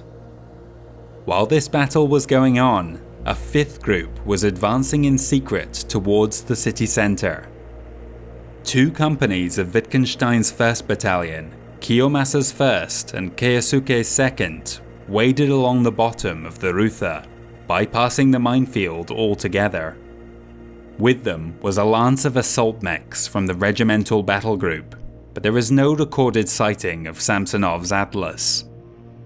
They emerged right in the heart of Elliott Park, and unleashed utter devastation against the technicians and administrators located there. In just 1 minute of carnage, hundreds were slain. The coolant trucks, mobile headquarters, much of the supply stockpiles, and almost all repair facilities were eradicated. The artillery the Galtor irregulars had been relying on to hold the southern flank surrendered almost immediately. When communication with New Delhi abruptly cut off, Sheridan Douglas assumed the city had fallen, but the fight was not over yet. The Davion general led his command lances against the interlopers. This outnumbered force bravely faced off with the DCMS, holding their ground long enough for the flying reserve to reach them from Dublin Town Square and the handful of aerospace fighters still operated by the Galtor irregulars. Surrounded by hostiles, the Kuritan commander wisely fell back to the river and withdrew to safety. The damage had already been done, however. The Marion Davies had been crippled and would not be flying again anytime soon. Shosho Victor Nikolai began his attack on the morning of July 31st. Jump-capable light mechs leapt over the Dublin River and encircled the northern end of the bridges where the Galtor irregulars had erected their barricades. The Kuritans advanced with such speed that they were quickly swarming all over General Liao Yaoxiang's unit. His battle mech companies were able to get free, but the slower heavy armor and infantry were wiped out. They fell back to secondary positions held by more of the New Delhi civil defense. Amidst the tight confines of the city, the Davions had better success. Sir William steadied the demoralized natives and helped them hold the line. 2 of the 8th Galladon's battalions were halted, but a third advancing through Froma Park managed to reach what was left of the Dahar DMM regimental battle group in the city centre. There they found Dobson's Warhammer frozen in place, the damage to its leg actuators preventing it from moving. Even as a sitting duck, the general kept the enemy at bay with his sole remaining PPC long enough for reinforcements to arrive. At his request, half of the Lone Wolves had left their northwestern positions and came racing down the streets to assist, turning the Kuritan advance back. As the second day drew to a close, the bloodied DCMS reluctantly withdrew, not daring to continue the fight into the darkness. The battle had not gone the way Warlord Greek Samsonov had anticipated. He described the garrison as nothing but cutthroats and old women, and to be defeated by them was a major loss of face. Of the two regiments involved, within the 5th Galladon Regulars, Wittgenstein's 1st had suffered 25% casualties, Stark's 2nd 5%, and Makarov's 3rd 20%, whereas among the 8th Galladon Regulars, de Montcalm's 1st had taken 15% losses, and Morgan's 2nd 20%. Gates' 3rd Battalion miraculously had gotten away with only needing to replace lost armor panels. The 82nd Galladon Artillery was safely beyond reach and had thus far been unharmed. Things were much worse on the other side. General William Dobson remained in command, but his regimental battle group no longer existed. It's unclear whether his fellow flag officer Liao Yaoxiang had survived. The Irregular Brigade had sustained 75% casualties. The Galtor Flying Squadron was also functionally removed from play.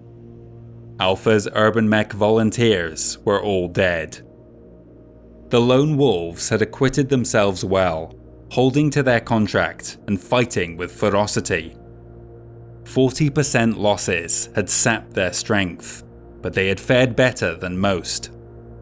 Of the brave police officers and firefighters who had fought, 80% of them had been wounded or killed. But through their tremendous courage and sacrifice, they retained control of the city. New Delhi had held. New Delhi was never supposed to hold out against the Draconis Combine. The Galladon Regulars had expected to take their objective on the first day, and then begin the long journey across air. While they assaulted Middleway Pass, the Benjamin Regulars would be doing the same further north, after which the two sides would close around New Wuhan City like the jaws of the dragon. Their failure to take the capital would seriously delay that next phase of the operation, or at least it might have if not for the fact that treachery had already rendered the entire stratagem irrelevant. On July 30th, just as Greek Samsonov was fording the Rutha River, a huge fleet of dropships was descending on the Wagnall Plain to embark the entirety of the 17th Benjamin Regulars. Siovo Yorioshi had no intention of waiting for his bumbling competitor to finish cleaning up in the east, just so they could dilute his victory. The Galladon troops were unnecessary. Better, the forces he was going up against weren't the lawless renegades of the Lone Wolves or the pathetic planetary militia of the Galtor Irregulars. They were some of the finest in Davion's arsenal. A victory over them promised far greater prestige, and he had every intention of winning that glory for himself. He had a 3-2 advantage in ground forces, 4-1 in air power, and most importantly, he had a plan. As the sun set over air, so too did darkness fall on the Federated Sun's banner. Late in the evening of July 31st, while Shosho Victor Nikolai was withdrawing from New Delhi, Taisho Innocent IV began the battle for Galtor's second city. The 11th Benjamin Regulars had been waiting in orbit for almost 2 months, but now their dropships descended in force atop the fields south of the mountain pass. The 22nd Special Air Wing and other assorted aerospace elements of the AFFS rose to meet them, successfully destroying the Union-class Einstein and the company of mechs on board before being driven off. The second the DCMS made landfall, the 33rd Avalon Hussars sallied forth from the town to hit them while they were still disorganized. Though Colonel Liao had left his entrenched position, the aggressive move played to the strengths of his unit and inflicted significant damage on the enemy. However, as more and more hostile battlemechs disembarked, resistance increased. The Davion officer ordered a withdrawal back to the city line before it became too challenging to disengage. The attack had bought his techs enough time to pack up what was left of their supplies and begin evacuating to the southeast. Their commander had obviously decided that his 5 companies would be better utilized elsewhere. On the morning of August 4th, as their surviving aerospace assets lifted off from the spaceport, the Hussars abandoned their position and began walking in the direction of the Star League base. The 11th Benjamin Regulars moved in behind them, routing what meager civilian resistance remained and taking New Wuhan City for the Dragon. As this strategic retreat was taking place, across Ergol's Suns, Shosho Jakoro Nagachido pressed his attack on Wuhan Pass from the east. As he had demonstrated during his assault on the fake supply depot, there was no finesse or grace to his tactics, just raw brute strength. Nevertheless, the Kuritans under his command showed incredible grit and resilience, methodically isolating and overpowering every firing position they came across. The defenders exhausted themselves trying to hold back the relentless waves of combined MechWarriors, both of their physical energy and their ammunition. Unable to hold out any longer, and knowing that the 11th Benjamin Regulars had already landed to the south, Lieutenant Colonel Johnston ordered his troops to abandon their canyon post. Shyovo Yoriyoshi had watched these 2 battles unfold from orbit, waiting for the perfect opportunity to deploy his own regiment. With both Davion groups pulling back, that moment had come. His best officer, Menachem Gonen, landed his battalion at the western exit to Wuhan Pass, trapping those within between 2 strong Kuritan forces. To the south, the Warlord would lead Elazar's 1st and Sharon's 3rd in opposing the 33rd Avalon Hussars, landing right in the path of their retreat. By holding the fleeing unit in place, it would allow Taisho Innocent's faster mechs to catch up and crash into the back of them.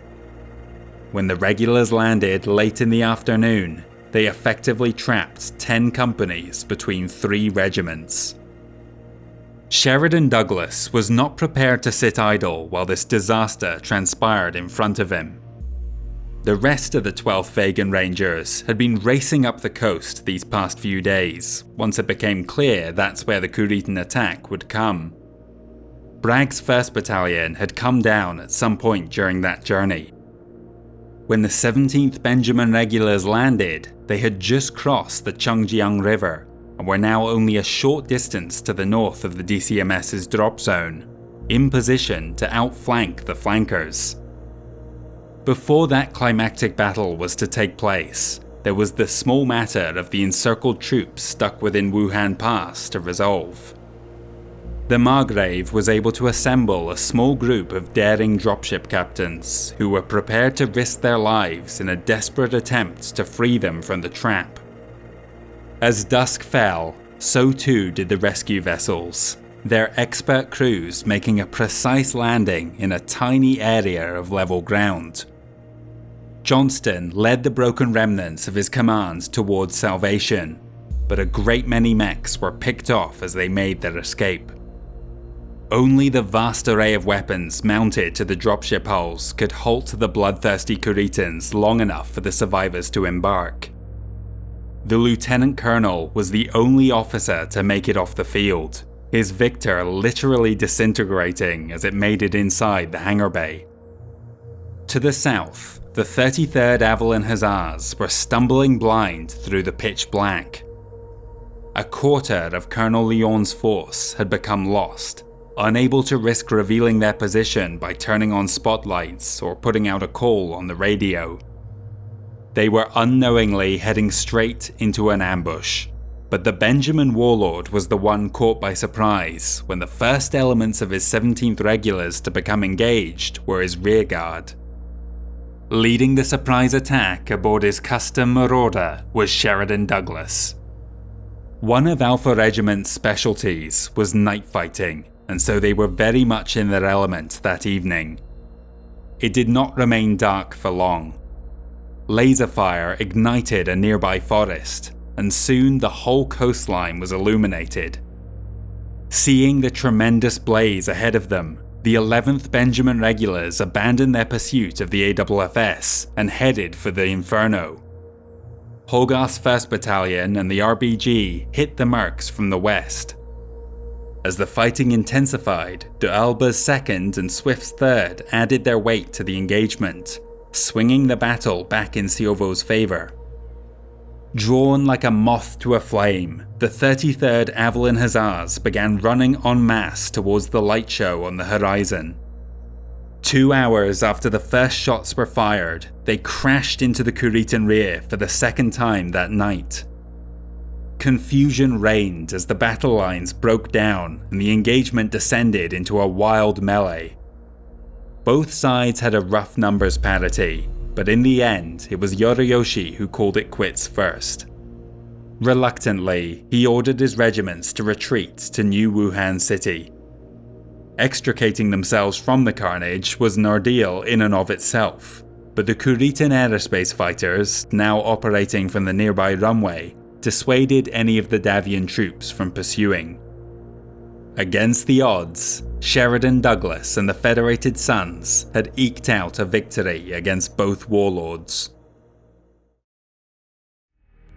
Siovo Yoriyoshi's defeat on the night of August 4th brought about an end to the second phase of the Galtor campaign. It also radically altered the balance of power on the Kuritan side.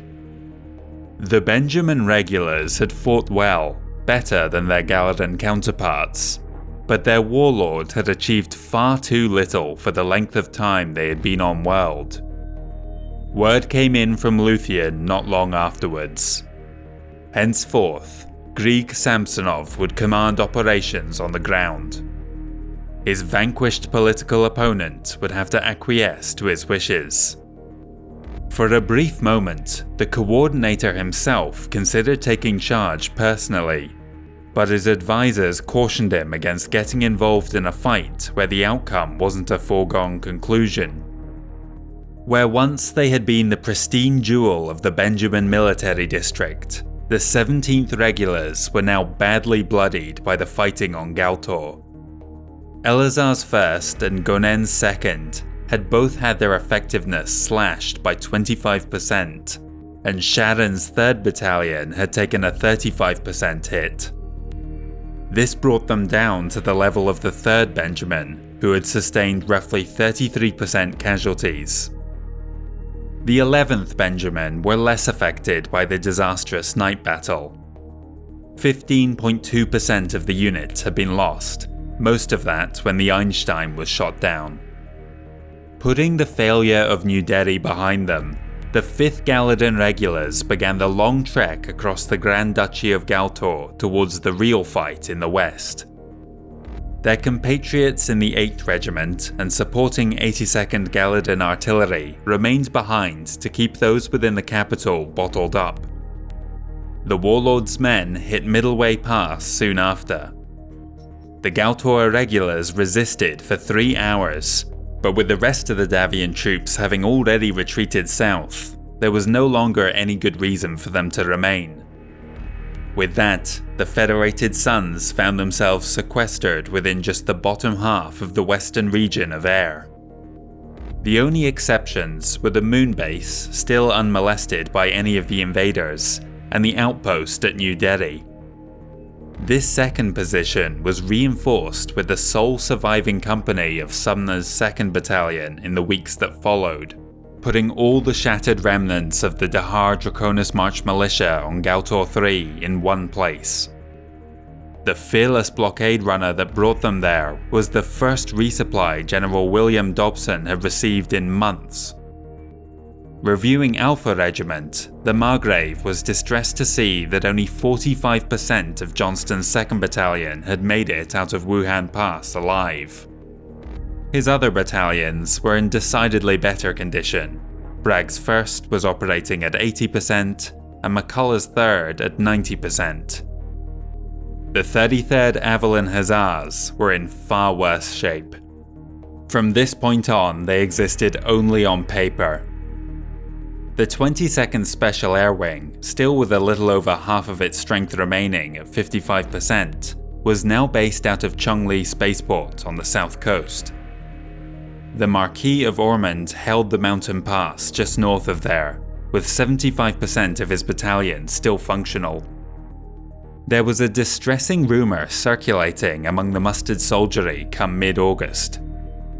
The apparent concentration of AFFS around a seemingly insignificant spot on the map gave credence to the idea that they were protecting something of value there. Over the length of their stay on Galtor, the Draconis Combine had occasionally intercepted or decoded transmissions relating to a second Starleague facility somewhere on world. Siovo had been adamant that no such base existed, and that the whole Davion Operation Muffet had been just a failed ruse they had disrupted, which in a sense it had been. By now though, the evidence had stacked up, and Grieg was all but certain that the stockpile did exist. He put out a call for more reinforcements to help them take it. The coordinator approved his request at once. The DCMS had begun the campaign by sending 3 battlemech regiments to capture a fake Starleague supply depot. Now they sent 3 more to take the real one. They were expected to arrive towards the end of August. The composition of this next wave can be broken down into a number of discrete parts. We'll review the changes among Yoriyoshi's detachment first. After only a brief stint on Galtor, the 11th Benjamin Regulars were scheduled to rotate out. Replacements were already on their way from Irutsun in the form of the 6th Benjamin. They were one of the units originally earmarked for the invasion before their role was reassigned to Galadin, and had been eagerly awaiting their turn these last few months. The 3rd Benjamin Regulars were also being removed from the Galtor theatre. The explanation as to why varies depending on who you ask. Publicly, Yoriyoshi was just reinforcing Irusun now that the 6th had left, but others speculate that Samsonov told them to go in order to ensure that there were an equal number of Galadin troops participating in the conquest as those of his rival. A third suggestion some have made is that Jokodo Naguchido's shameful display during the opening days of the campaign had so tarred the unit's reputation that nobody wanted them around anymore. Shoshosad Shazley's regiment was mostly green recruits, suitable only for sector defense normally, but they did have some notable qualities. The command lance of Jalaluddin's 1st Battalion was the only one equipped with Lostech. Within Seleucus's 2nd Battalion was a company funded by Ceres Metals, a major arms manufacturer within the Ionosphere. They used the unit to field test some of their latest weapons and components. Like the 2nd, Kuribayashi's 3rd was almost exclusively light mechs. A pair of air lances gave them some limited top cover, and the light armour of the 1151st Auxiliary Group served as additional sentries. Davion sellswords had done great work for the Federated Sons so far in the battle for Galtor.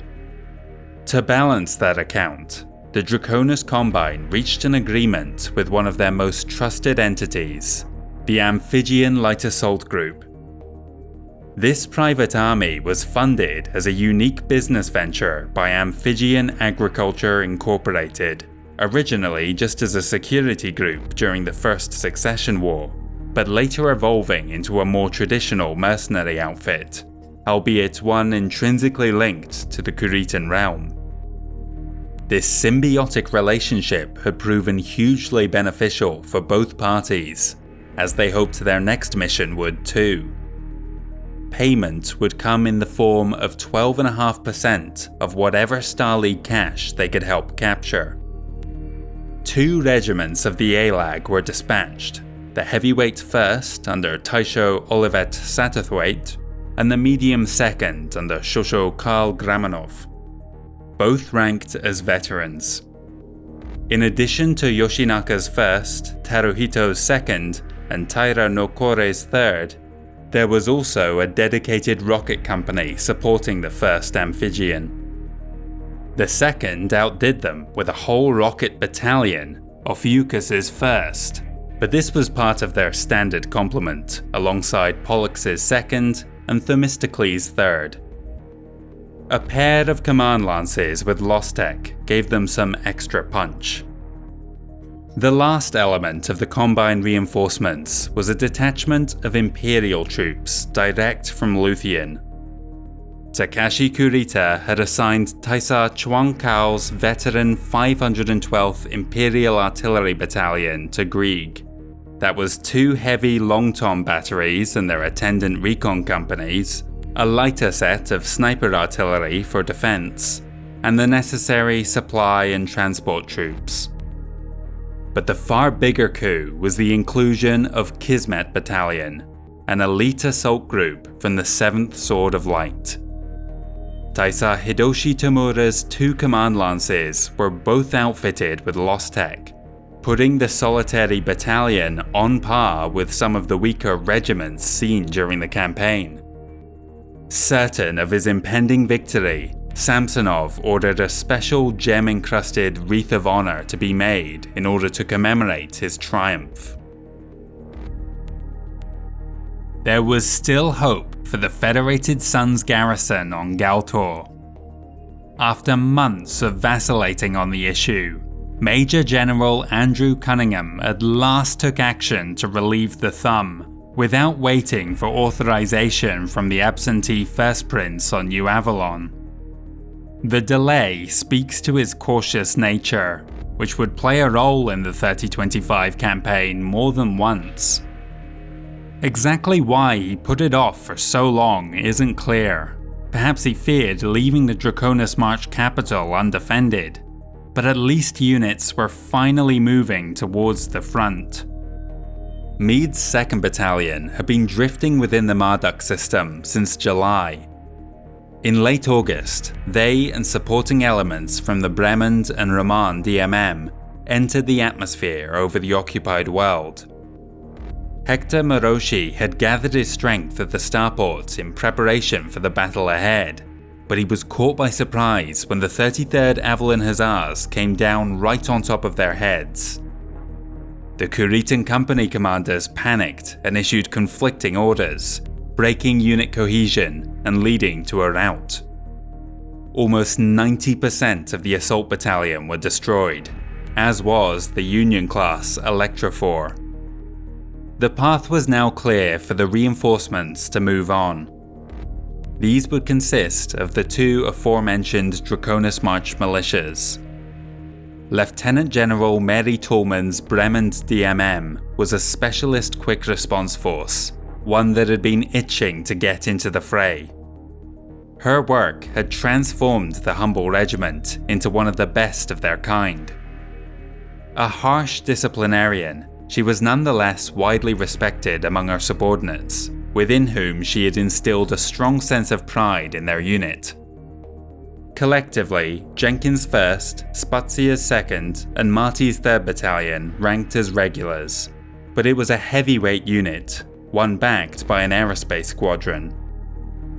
Major General Conroy Baden-Powell was the senior of the 2 officers, but his lack of drive had left the Raman DMM languishing as a light regiment with green MechWarriors, suitable only for simple assignments fending off bandit raids. The unit very rarely operated as a combined force. Their shortcomings had been highlighted in the recent conquest of Deschler, where they had been soundly beaten by Wolf's Dragoons. Many of their replacement MechWarriors were straight from the academy. About the only thing going for them was that they were reasonably well supplied, a byproduct of the number of political appointees within the officer corps. Neither McNeil's 1st, Finnegan's 2nd, nor Seymour's 3rd Battalion had any distinguishing features, but a reinforced aerospace squadron equipped with 8 Kuritan-manufactured fighters had demonstrated a greater degree of skill than their Earthbound companions. Upon arrival at Galtor, the Draconis March Militia would disembark, and then their dropships would ferry the skeletal remains of the 3rd Avalon Hussars off-world to reunite with their friends on Marduk. With so many losses, it would no doubt be a sad homecoming. An evaluation by Davion technicians reported almost 85% casualties across the unit. Nevertheless, for Margrave Sheridan Douglas, fresh troops were a lifeline his command sorely needed. As if they had orchestrated it among themselves for maximum dramatic effect, both the AFFS and DCMS reinforcements were all scheduled to arrive on August 29th. House Kurita had by now identified the location of the Star League supply depot built into the mountainside on Galtor. Both military district warlords lined up their personal commands side by side between the Inner Sea and Erigol's Sons, almost in sight of their objective. Siovo's 17th was to the west, Grieg's 5th stood to the east. Behind them was arrayed the 512th Imperial Artillery Battalion. Until recently, they had been staring down at the 33rd Avalon Hussars and the 12th Vagan Rangers, but those scarred units had been replaced by the Raman and Bremond Draconis March Militias respectively. The mercenaries had redeployed to Chongli, and the 6th Benjamin Regulars had landed just over the ridgeline from them. Both amphibian light assault groups were holding station above the southern city. The 8th Galladon Regulars were still encamped around New Delhi. An effort to relieve the garrison within the capital ended in disaster for the Federated Sons.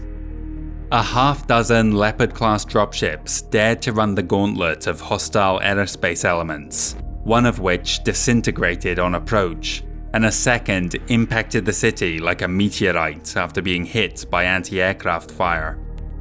The 4 survivors wisely broke off before they met a similar fate. September 1st, 3025 marked the single largest battle of the Galtor campaign. The attack commenced at dawn. The mustered soldiery advanced as one. Their approach was initially obscured by a Har rolling in from the west. Somewhere amidst the dense fog, the Galladon Regulars crashed into Lieutenant General Mary Tolman's command, but her steady hand helped the Bremen's DMM hold their ground against the onslaught. On their flank, Fujito Tetsuhara was leading the Benjamin Regulars Recon Company from the controls of his family's heirloom panther, Katana Cat, probing the gloom, searching for hits. The air battle intensified as both sides threw all of their aerospace reserves into a giant furball over the Star League base. Occasionally, some flaming wreckage would come tumbling through the thick cloud cover to impact around the startled ground troops, who could only listen to the unseen chaos overhead. Some of the Kuritan fighters dropped electromagnetic pulse bombs, frying any unprotected communications gear. One of those affected by the jamming was Major General Conroy Baden-Powell. Unable to inform Sheridan Douglas that the attack was underway because of his difficulties, he risked transmitting via open radio. Triangulating the source, a savvy DCMS flight controller immediately vectored a squadron towards the officer's precise location. His regimental battle group was struck in the first minutes of the engagement, killing Baden-Powell and almost all of his unit's support personnel. The loss of their command staff, coupled with the communications blackout, threw the Roman DMM into disarray. The situation became even more desperate when the autocannon on Colonel Eloise Finnegan's Centurion malfunctioned and exploded, sending the battlemech cartwheeling into a ditch. Racing forwards to exploit this disaster was the 17th Benjamin Regulars, easily routing the leaderless 2nd Battalion. Having punched a hole in the Federated Sun's defense, the warlord turned east and rolled up the line, trapping Seymour's 3rd Battalion against the coast. A 20-minute bloodbath saw virtually the entire unit annihilated. 3 survivors fled the carnage, reaching the sandy beaches of the Inner Sea, but they were boxed in by 2 pursuing battalions, Elazar's 1st and Gonen's 2nd. Taisar Timothy Elazar agreed to a one-on-one duel with MechWarrior Bernard Domingo to decide their fate, but before the bout could take place, honorless Kuritan fighter pilots strafed the shoreline, slaughtering the doomed trio. An hour into the engagement, Eloise miraculously reappeared among the scattered debris of the regimental battle group, having finally gotten his mech moving again. Finnegan had followed the trail of destruction his own battalion had left in their panicked retreat to get there, and only then discovered that their general was dead. But now that he was back in charge, the colonel rallied the rest of the militia to his side. 2 hours later, McNeil's 1st put in an appearance, but their position was still dicey. The 5th Galladon Regulars had blocked a relief effort by the Bremen's DMM, and an attempt to reinforce them from space saw the Union-class Behemoth intercepted by Kuritan fighters. They watched it burn up in the mesosphere as midday approached. The only solitary hope for the Roman DMM was that the 17th Benjamin Regulars were in equally rough shape after 3 months of campaigning on Galtor. Rather than risk pushing his unit to their breaking point, Yoriyoshi humbly requested mercenary aid. For once, Warlord Samsonov did not work to undermine his counterpart. Until this point, the ALAG had been held in reserve over Chongli, but there had never been any intention of deploying them away in the south. They'd been steadily moving around the globe towards the real fight in the north since the battle got underway. In the late afternoon, the 1st Amphibian Light Assault Group was approved for a combat drop on the Fed Sun's position.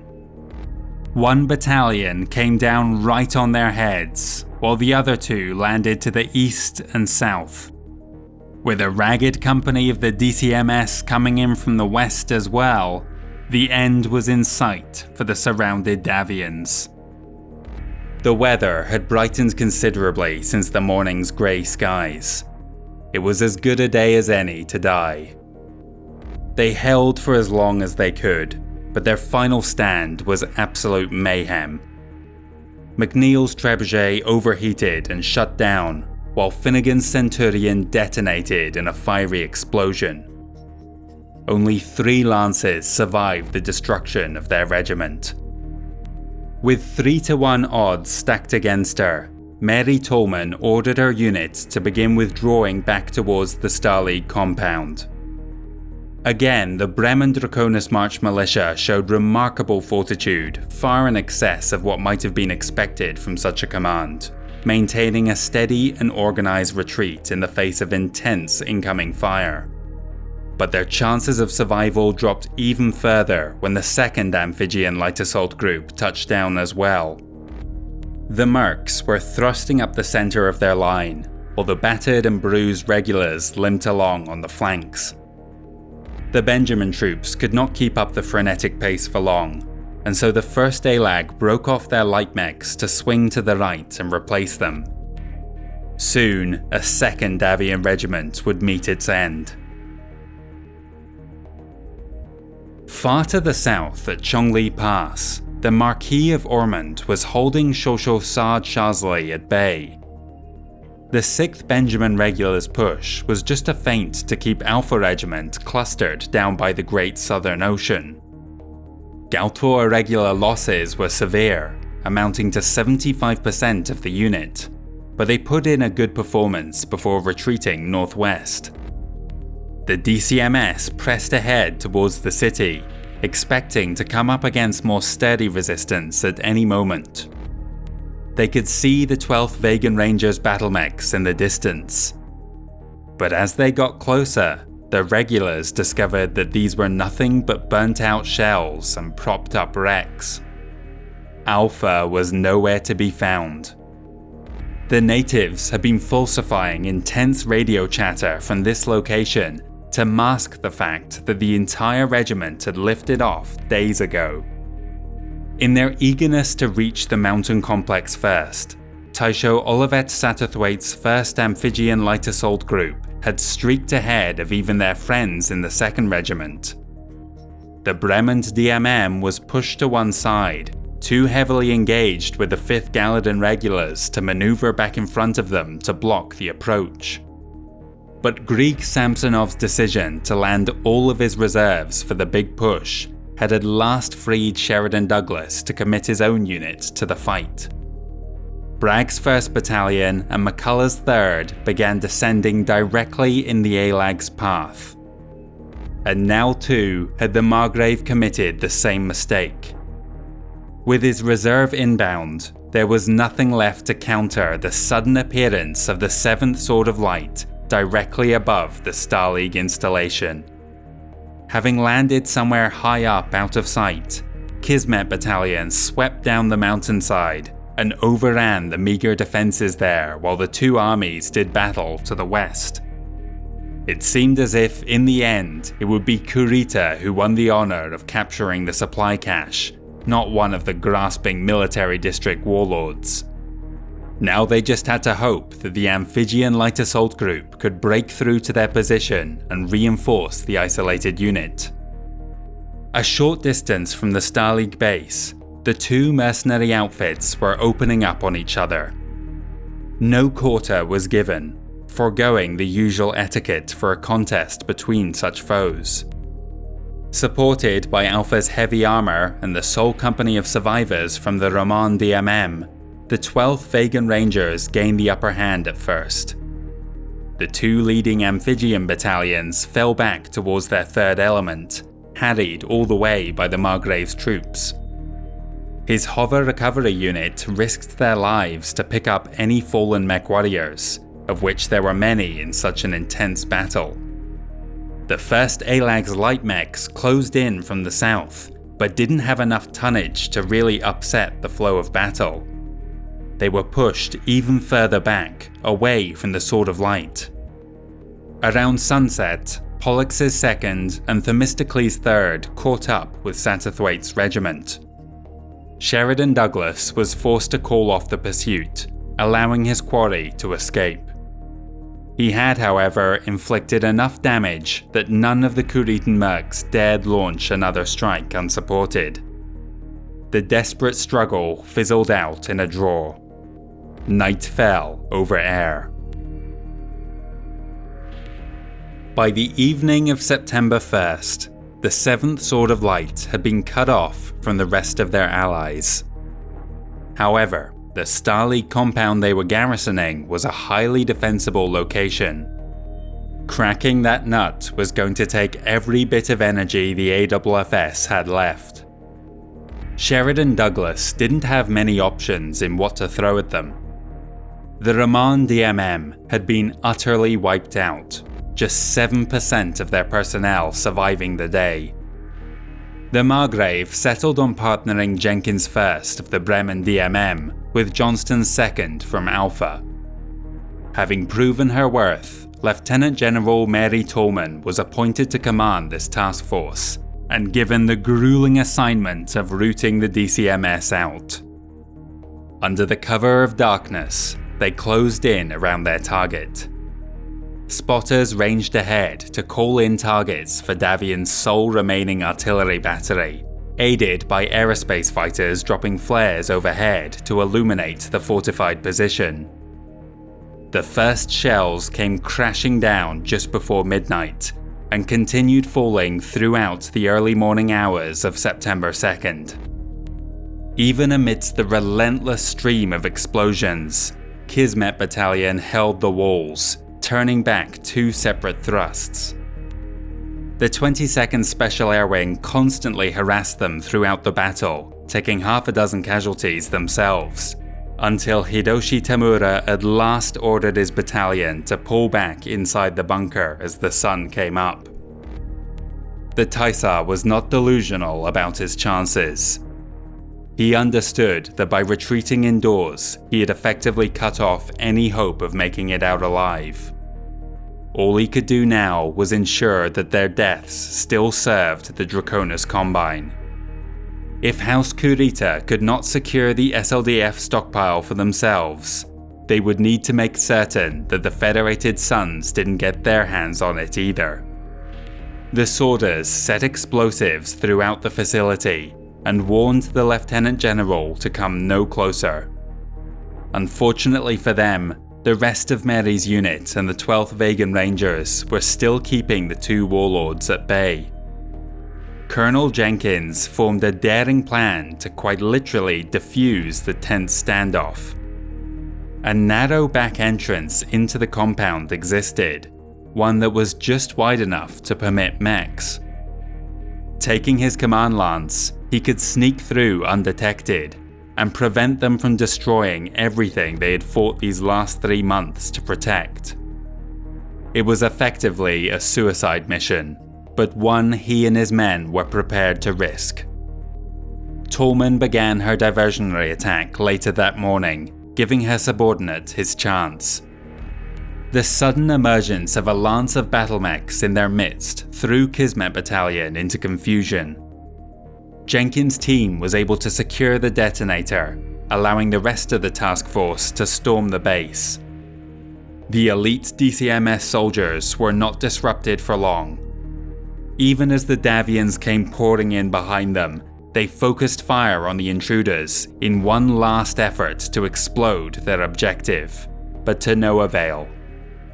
Every single Combine MechWarrior fought to the last. None allowed themselves to be taken prisoner. Alas, all 4 members of the infiltration team were declared KIA as well. Through their sacrifice, they had nonetheless saved the supply depot for the Federated Sons. Victory had slipped through the Kuritan's fingers. With the complete destruction of his most powerful fighting unit, Grieg Samsonov ordered his forces to withdraw back to New Wuhan City. You may be forgiven for thinking that surely 4 regiments should have been enough to overpower the 4 battalions holding them back, but the warlord had seen something coming that was about to redraw the balance of power there at Galtor. 12 hours after their defeat at the Star League base, the Clovis and Robinson Draconis March militias landed along the west coast of Air.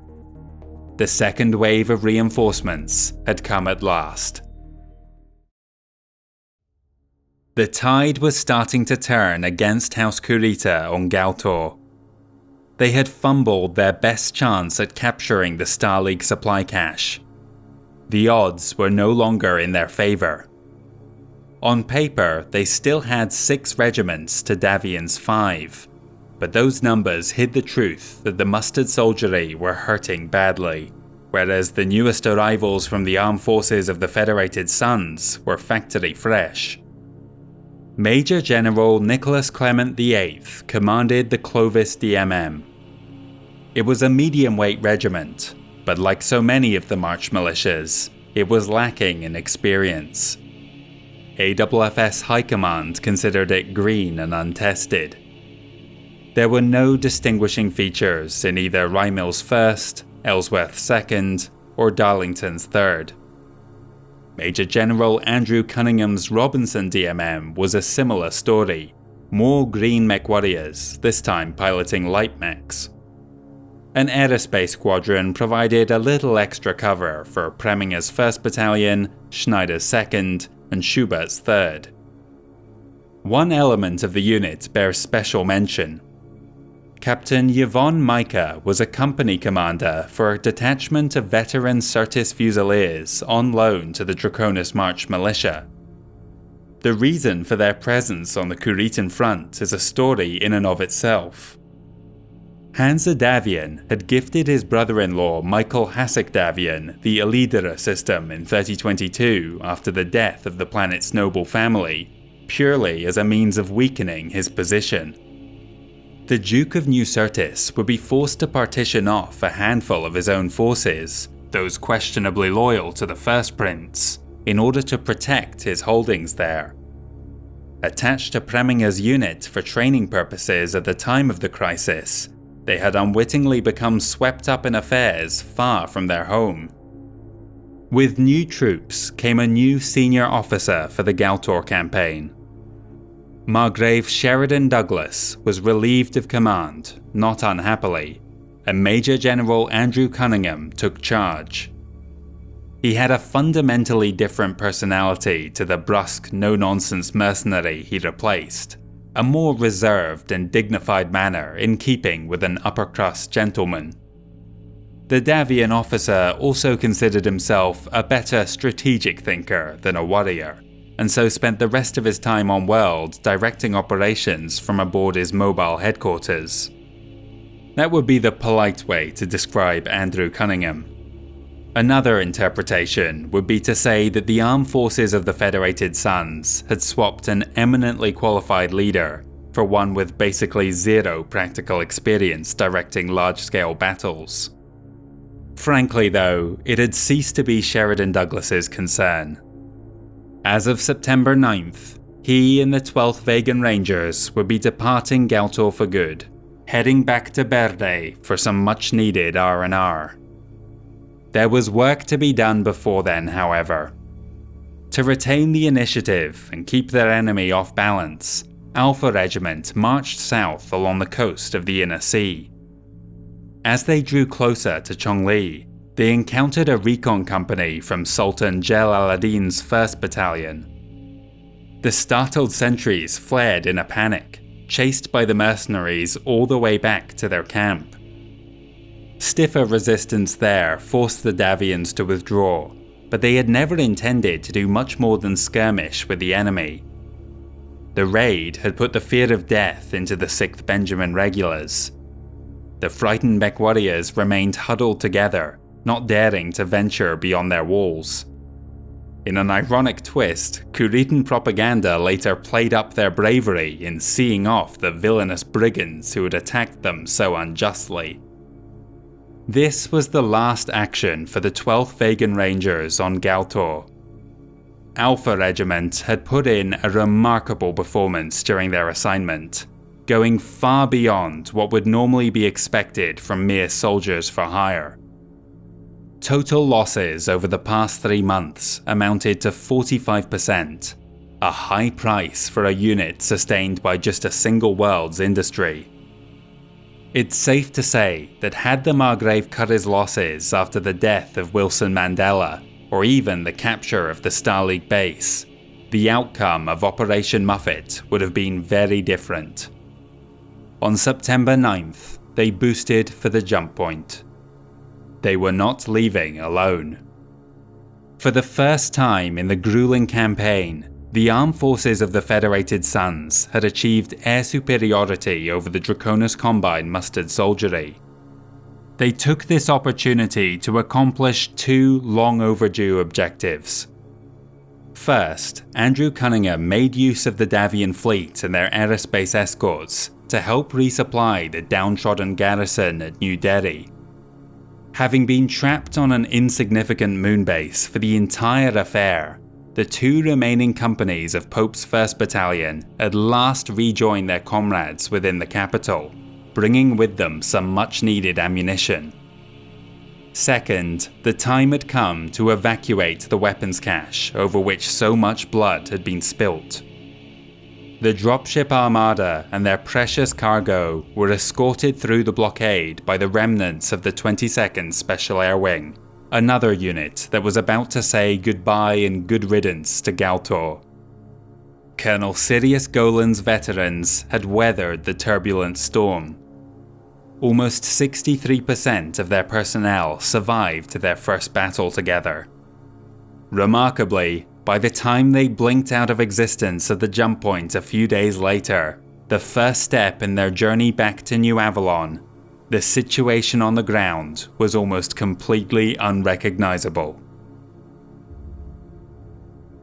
With the Star League supply cache now firmly out of reach, Grieg Samsonov needed some other accomplishment on Galtor that the propaganda division could spin into a victory, one that might just save his career once he made it off this accursed world, not to mention his life should he fall into the Coordinator's disfavor. The problem was that even after the departure of the 12th Vegan Rangers and the lion's share of the AFFS aerospace assets, he still did not possess enough troops to crush the Davion forces. The situation was made worse by the fact that his meager strength was spread out across the entire continent, whereas the armed forces of the Federated Suns were clustered in just one region. Faced with the same situation Margrave Sheridan Douglas had grappled with during the opening days of the Galtor campaign, Warlord Grieg Samsonov decided to consolidate his manpower in a single area. On September 9th, under the cover of darkness, the Draconis Combine Mustard Soldiery began moving. The 1st Amphigean Light Assault Group abandoned New Wuhan City and marched north towards the mountain pass. The 2nd Regiment had been closer to the Davion position. They too made for Middleway Pass. The bedraggled regulars traipsed after them. At Chongli, dropships descended to collect the 6th Benjamin. They reached a safe orbital overwatch soon after. The midnight maneuver caught Andrew Cunningham flat-footed. When he heard the enemy was in retreat, the Major General rushed forwards to intercept them. The Bremond and Robinson Draconis March militias went after the column traversing Middleway Pass, but a rearguard battalion prevented them from catching up. By the time they pushed through, the rest of the invaders were long gone. The Clovis DMM was more daring. While most of the regiment went to secure the city, a single battalion made a short hop up to Wuhan Pass, landing where other Davion troops had been evacuated 1 month earlier. For 5 hours they battled the DCMS remnants, but they could not prevent their escape. By the time the sun rose the following morning, 5 Kuritan regiments were east of Ergol's Sons. Some of them wouldn't be staying for much longer. Several units were in no state to continue the fight. With the SLDF cache disappearing into the distance, Siovo Yoriyoshi suggested that his 17th Benjamin Regulars be allowed to rotate out of the Galtor campaign. It had barely a battalion left to its name, and so it was only prudent that the warlords save what they could. But at this juncture, his betrayal on that night in early August came back to bite him. Grieg snubbed his rival by instead designating his own 5th Galladon regulars for priority departure.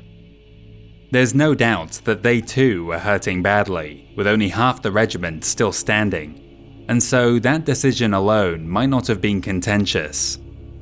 But then, in a major breach of protocol, he approved Taisho Olivet Satterthwaite's request for the 1st Amphigean Light Assault Group to make use of the remaining dropships so that they might leave as well.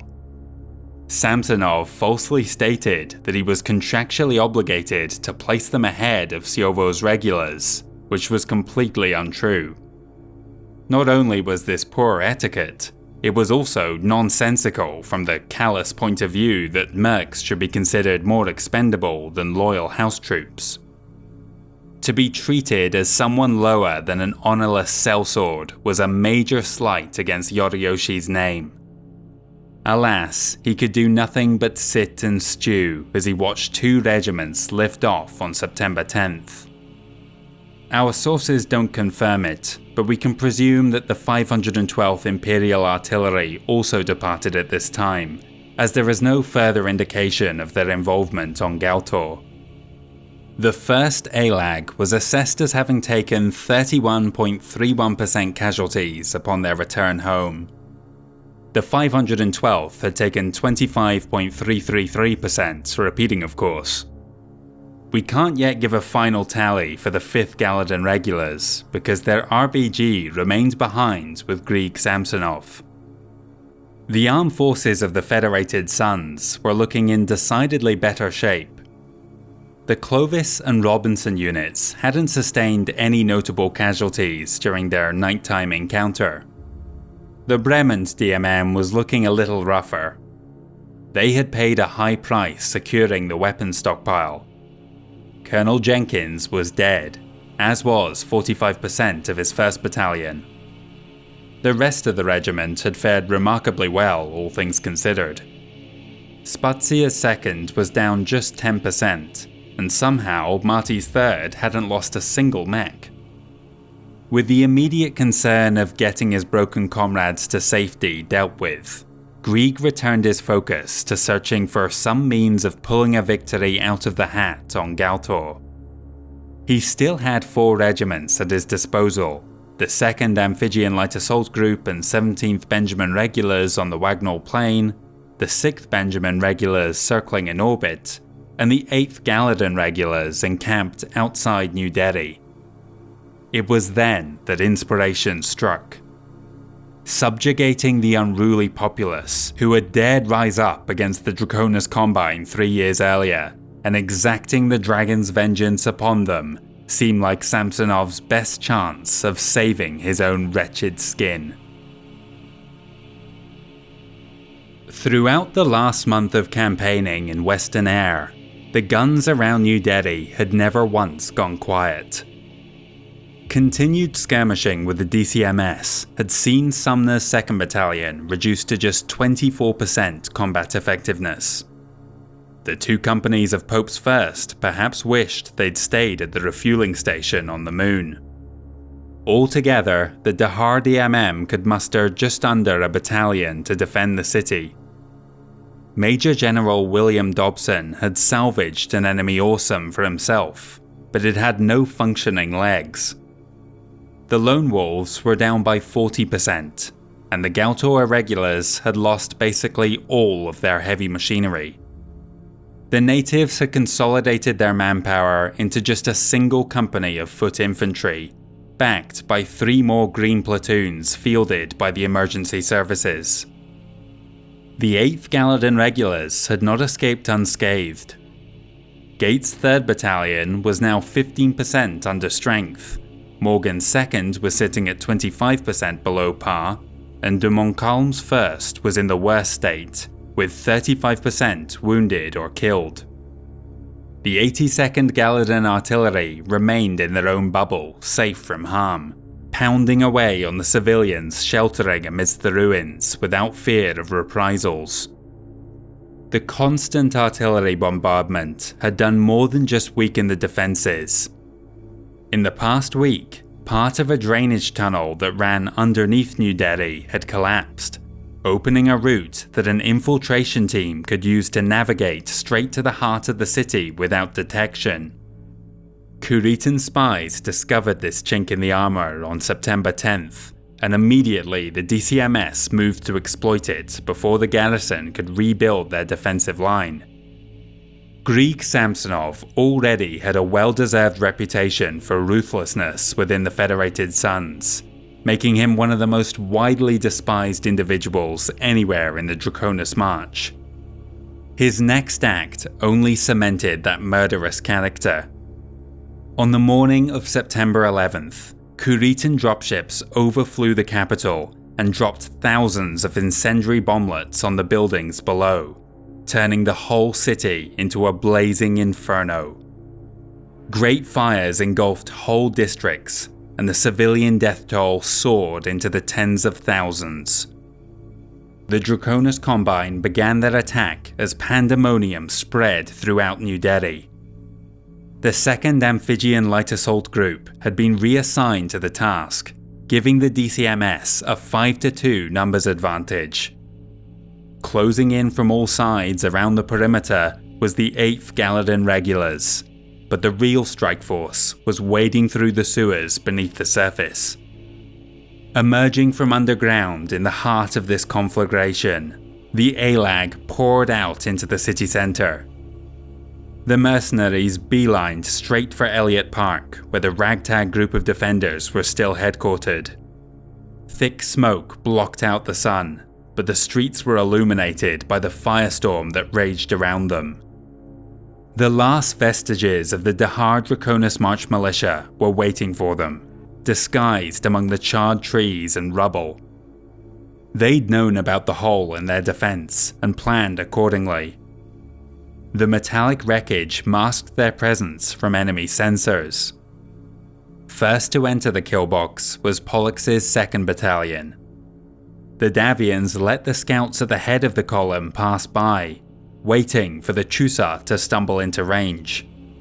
When his distinctive dark orange battle mech was sighted, Sir William powered up his weapons and unleashed a full alpha strike on the Kuritan officer, matched by countless others in his command. Pollux's Thunderbolt was obliterated in an instant, and his unit broke and fled. Shosho Karl Gramanov did not flee, however. He calmly called in an airstrike on the Davion position, while the rest of the regiment returned fire on the ambushes. The last of the honourless Fed rats were eradicated in a withering hail of fire. Major General Dobson was killed in action when his awesome exploded. With no one left in command, the defence crumbled. Some fought on to the bitter end. Others started to flee the city. Escaping into the wild woods, or at least the parts of it that weren't on fire, they hoped to make it to the Davion lines in the west. Seeing the writing on the wall, the Lone Wolves withdrew east, heading for the starport built into Derry Bay. There, they uncovered a trio of dropships hidden around the terminal. The various units fought each other for the limited space on board, the survivors boosting out later that evening. New Delhi had fallen. The entire city had been reduced to a toxic, smoking wasteland, of no use to either side.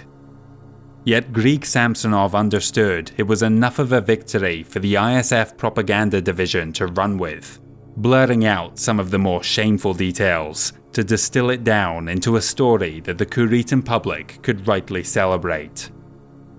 The cost of the final battle for his forces had been slight, with only the inconsequential mercs taking casualties. It was far worse for the Davions. More than 95% of the Dahar Draconis March militia had been killed during the campaign, either at Galtor or neighbouring Marduk. The irregulars had taken similarly catastrophic losses to the tune of 91%. The Lone Wolves were down by 75%, but this last figure doesn't tell the full story. Of those units that had survived, the elite and the lucky, most were in better shape than they had been when they arrived, thanks to the abundance of salvage taken during the fight for New Delhi, a significant chunk of which came from their less skilled companions.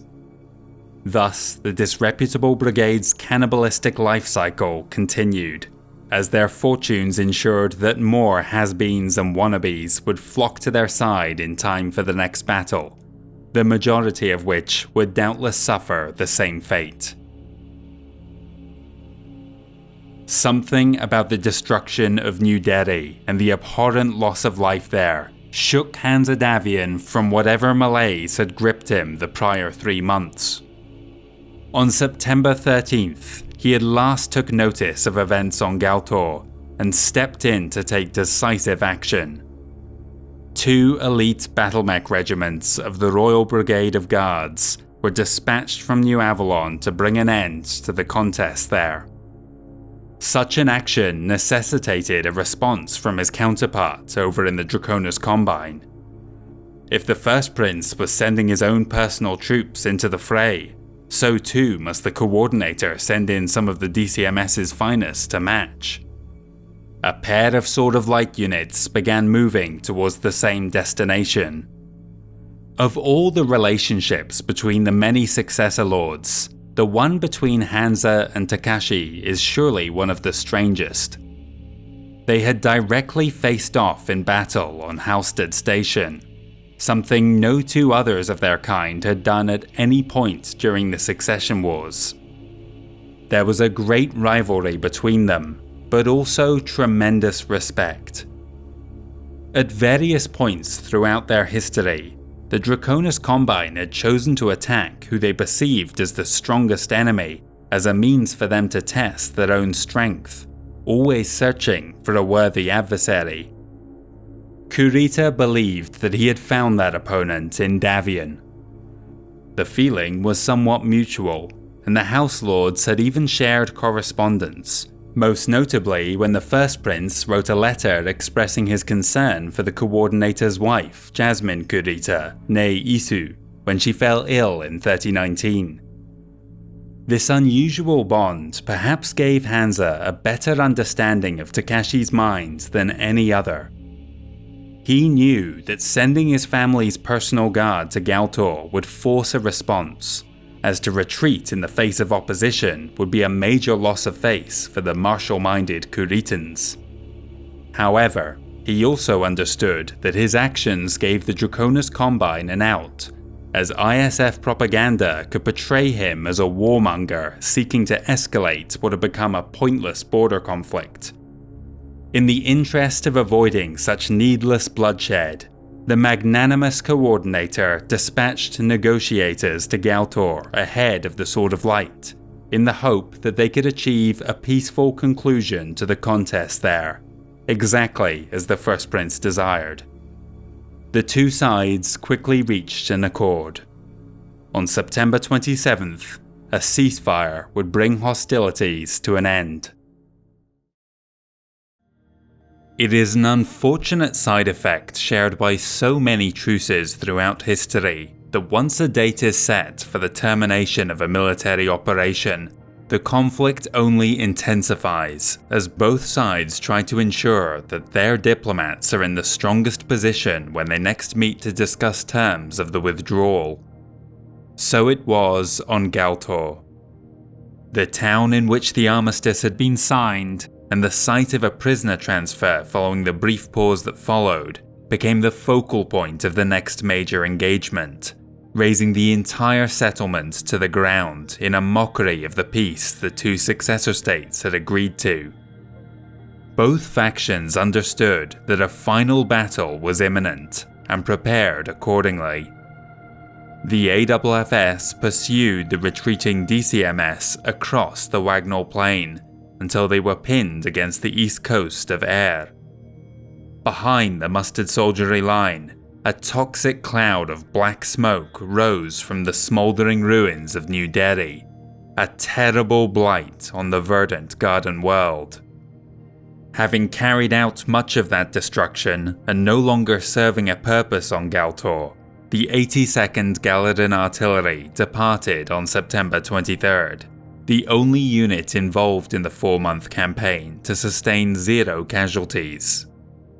It was an accolade they took much pride in, but not one we should consider commendable if you remember that they were almost exclusively used to bombard civilians throughout their stay.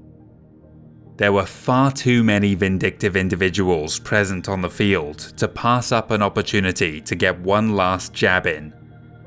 With just days remaining, Major General Andrew Cunningham and Warlord Grieg Samsonov called in an additional regiment of battlemechs to reinforce their position, bringing the total number involved in the Galtor campaign to a Succession Wars record of 19, not counting the various supporting elements or those who fought on neighbouring Deshla and Marduk. As of September 26th, the latest arrivals were orbiting the battle-scarred world aboard their dropships. On the Federated Sun side, the 4th Crucis Lancers were perhaps the finest AFFS unit to participate in the fight, outside of their mercenary allies.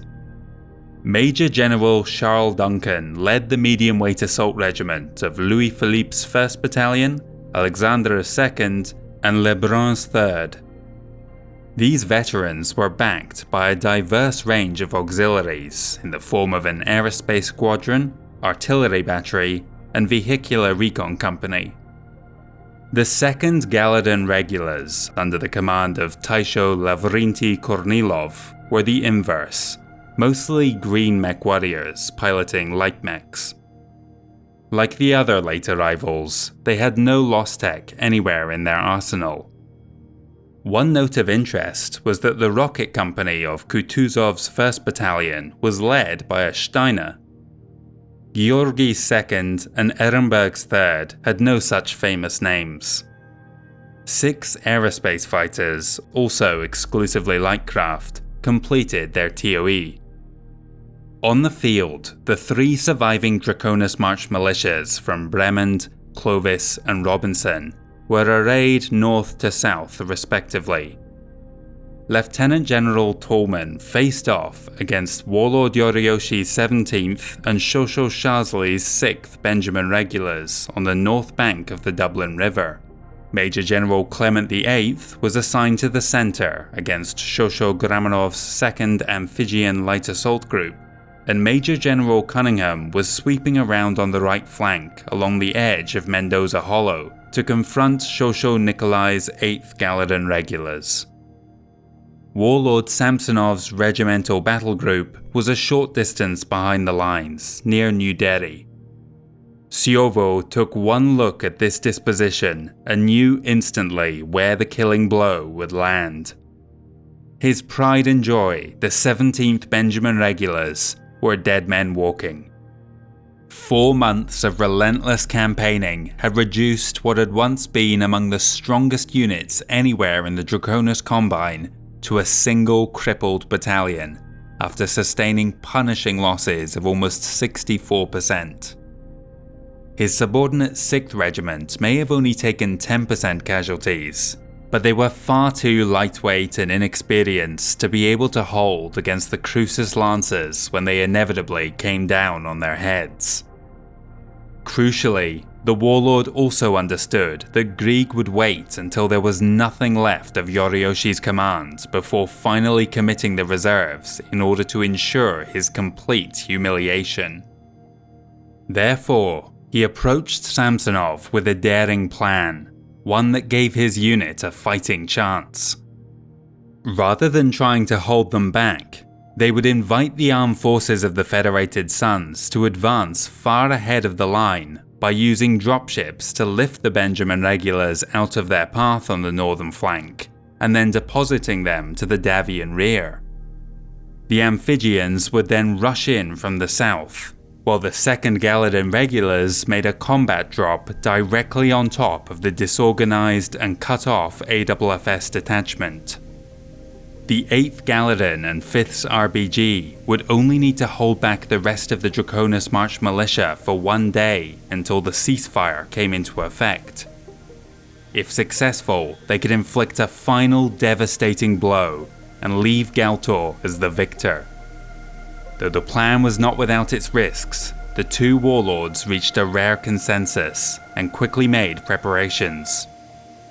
On the morning of September 27th, 3025, the final day of the Galtor campaign, Major General Charles Duncan and his regiment descended north of the Dublin, just as the Kuritans had anticipated. Together with the Bremond DMM, they surged forwards across the fields towards the Combine position. To their surprise, soaring up into the air from beyond the horizon ahead were towering drive plumes from myriad dropships burning for space.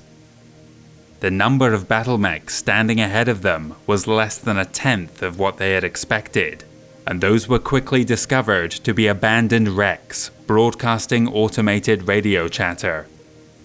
Other flaming streaks overhead marked another inbound force descending directly towards them. Grieg Samsonov rubbed his hands with glee as the AFFS stumbled into the trap they had set. confident that he would soon get vengeance for his defeat in the west earlier that month. His expression slowly turned sour as he watched the Benjamin warlord and his regulars burn higher and higher and higher until they left Galtor's atmosphere altogether on a trajectory that would take them out towards their waiting jump ships and away from that godforsaken world for good. Syovo Yoriyoshi would enjoy watching his pompous arch-rival's ultimate defeat on the bridge monitors as he made his escape. Confusion reigned along both sides of the battlefield. The only person who understood what was happening had quite literally gone home. The further Mary Tolman and Charles Duncan advanced without encountering opposition, the more concerned they got. The two regiments slowed to a crawl. A last-minute diversion caused chaos for the 2nd Gallatin regulars. The Overlord-class Dostoevsky executed their combat drop as intended, depositing Kutuzov's 1st Battalion and the regimental battle group on target, only they lacked any sort of support and were utterly crushed by the 4th Crucis Lancers. Another Overlord, Sholokhov, was able to divert at the last second and land Georgi's 2nd Battalion further east towards Greek Samsonov's position. The 3rd Overlord, Białystok, powered up their thrusters to the maximum and managed to abort Ehrenberg's 3rd Battalion's insertion altogether. The rest of the Kuritans hurried north across the Dublin River towards the headquarters unit in a mad scramble. The southern Davion force chased after them. After the destruction of Kutuzov's 1st, the AFFS regiment moved southeast to confront the approaching Amphibian Light Assault Group directly. As these two units clashed, the Clovis DMM came thundering in from the west, rolling up the mercenaries' flank. The panicked warlord ordered them to pull back towards New Delhi spaceport, but they were almost completely cut off. A short distance away, the 8th Gallatin regulars turned and confronted the pursuing Robinson DMM, trying to hold an exit open for the 2nd ALAG to get out. With his position collapsing, Grieg assembled a ragtag force of technicians and administrators, personnel deemed lower in status than the purebred Kuritan warriors, and gave them the impossible task of relieving his 2 pinned-down regiments. Dubbed the Gallatin Tech Defense League, this assorted morass of men and women was assigned to crew whatever vehicle assets the Dragon had left. The recovery team and sappers managed to field a company of heavy tracked armor each, while the coolant and supply companies were somewhat lighter. Conscripted base administration and military police could muster half a dozen platoons between them, while a single sniper artillery battery and its attendants added fractionally more firepower to the makeshift unit. The ill-fated auxiliaries bravely marched southwest, arriving on the scene just as Shosho Karl Gramanov was able to punch a hole through the encircling 4th Crucis Lancers. They fled east, picking up the 8th Gallatin regulars en route. The battle mechs left their conventional elements choking in their dust, but they heroically stood their ground in the face of 3 AFFS regiments all the same. Thankfully, the Davion saw value in these troops that Samsonov had missed. Rather than exterminate them all, they tried their best to convince the non-combatants to switch sides. Many did just that. After-action reports indicated that not even 9% of the Gallatin Tech Defense League made it back to the Draconis Combine. However, even in surrender, they still served the Dragon. Pursuit of the fleeing Kuritans was called off to focus on taking prisoners of war. To the north, Mary Tolman was sprinting at the head of her mech force in a wide sweeping arc, angling to get a shot off for the DCMS headquarters. They were held at bay by Taisa Taira Georgi's unit. The losses sustained by the Bremen's DMM during the defense and assault of the Starleague bunker had brought them down to half strength, not enough to overcome the remaining 2nd Galladon regulars surrounding the 5th's RPG. The arrival of 3 companies from the 4th Crucis Lancers gave them renewed hope, but Georgi's 2nd Battalion stood firm. In the distance, a DCMS dropship launched from New Delhi starport. Recognizing that their window of opportunity to kill or capture the man responsible for so much death on Galtor was closing, the Lieutenant General spurred her troops onwards in a renewed attack. MechWarriors, there is the Kurita camp. They are burning your spoils, denying your rights. Will you let them win? Mary's thunderbolt surged forwards once more, her comrades at her back, sweeping aside the last of the defenders and closing on the warlord's position. Whatever curses or vile insults might be hurled at Grieg Samsonov for his conduct during the Galtor campaign, only the foolhardy would overlook his prowess as a mech warrior. His custom Atlas was a fearsome foe, even more so when backed by 2 elite lances of equally heavy machinery. They stood determined in the face of roughly 100 Davions closing in around them, sending a dozen of the vermin Fedrats to an early grave. But no matter how hard they fought, such overwhelming firepower could not be overcome. Death was imminent.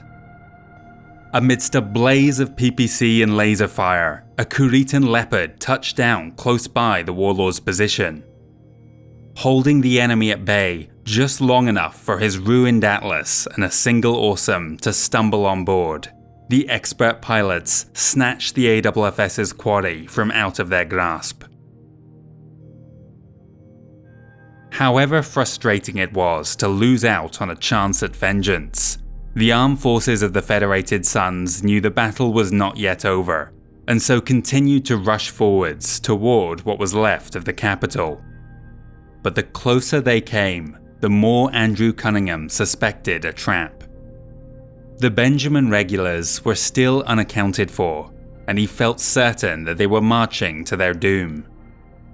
For us historians, it can be tempting to accuse him of cowardice at this crucial juncture, but it is worth remembering just how inexperienced the Green March militias under his command were with large unit actions, and thus it is understandable why he would be reluctant to send them into the tangled maze of concrete and rebar that was New Delhi. He called for a halt on the outskirts of the city. Some scouts probed the edges, but found no signs of life. The resumption of hostilities on the final day threw a spanner in the works for the ongoing prisoner transfers. With the near total loss of the Galladon Tech Defense League, suddenly the Draconis Combine was far more reluctant to repatriate any captured Davion technicians. Federated Suns intelligence had pinpointed the location of the holding pens and concocted a scheme to break them out. They had only a short time to act before it would be too late to free them. While the attached Certis Fusiliers of the Robinson DMM picked their way through the rubble, keeping the Dragon focused elsewhere, a dozen skulkers under the command of Major Baum were moving in convoy towards the prison camp, disguised as members of the DCMS. Approaching their target, they stopped at the perimeter roadblock.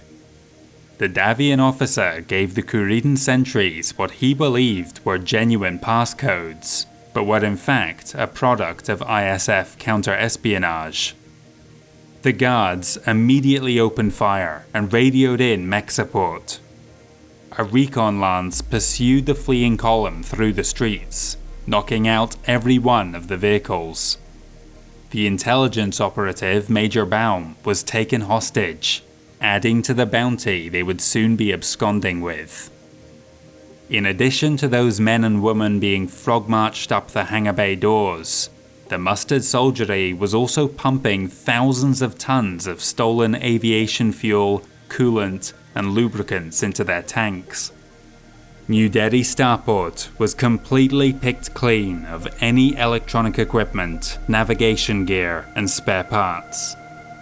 Still sitting idle outside city limits, Clement, Duncan, and Tolman all urged Andrew Cunningham to renew the attack, but the cautious Major General held firm. For the next 8 hours, the Davion stood and watched as dropships belonging to the 2nd Amphibian Light Assault Group and 8th Galladon Regulars ascended towards the heavens, carrying with them the last Kuritan survivors of the vicious Galtor campaign. The battle for Galtor was over. The Federated Suns had retained control over the desecrated world and the Starleague supply cache which had set the whole sordid business in motion. The fighting had inflicted dreadful casualties on the planetary populace. The incineration of New Delhi was the worst atrocity carried out by the Draconis Combine, accounting for both residents who lost their lives during the 4-month campaign and those who left the border system altogether in the weeks that followed. The population shrunk by 3,423,000 over the course of 3025. Governor Skiles O'Hanlon retained his position and still rules to this day, although the challenge facing him is now even greater than before. Despite the terrible cost shouldered by them, the hardy people of Galtor seem resolute in their commitment to First Prince Hansa Davion. Knowledge of Operation Muffet was covered up, and instead, the accidental discovery of the mountain compound was purported to have been the sole reason for the conflict in the first place, one the brave Galtorians righteously gave their lives to protect. The armed forces of the Federated Suns had bled too. Throughout this history, we've highlighted the total losses sustained by each regiment at the time of their departure or destruction. But what of the 4 units who were still fighting to the bitter end? The 4th Crucis Lancers had engaged in just a single day's battle, one that was a decisive Davion victory, yet almost 12% of their force were listed as casualties. The Bremen's DMM was able to salvage a number of mechs from the 2nd Galladon Regulars, allowing them to mitigate some of their earlier losses. A post-Galtor review marked them as being down in strength by 31.666%. For her heroism and daring, Lieutenant General Mary Tolman was offered a promotion alongside command of a more senior unit in the AFFS, but elected to remain at her current posting. Her Thunderbolt had remarkably made it through mostly intact. She later christened it Top Dog. The Clovis DMM was another unit who had seen only limited action, first in chasing the DCMS across the continent, and then in the rout of the Kuritan Mercs on the final day. Losses amounted to a little over 15%. The Robinson DMM had sustained slightly less, at just 10% in that same amount of time. Both Green regiments had conducted themselves well. One officer who distinguished themselves was Captain Yvonne Micah, company commander for the detachment of Certis Fusiliers on loan to the Draconis March Militia. Another who didn't was Major General Andrew Cunningham.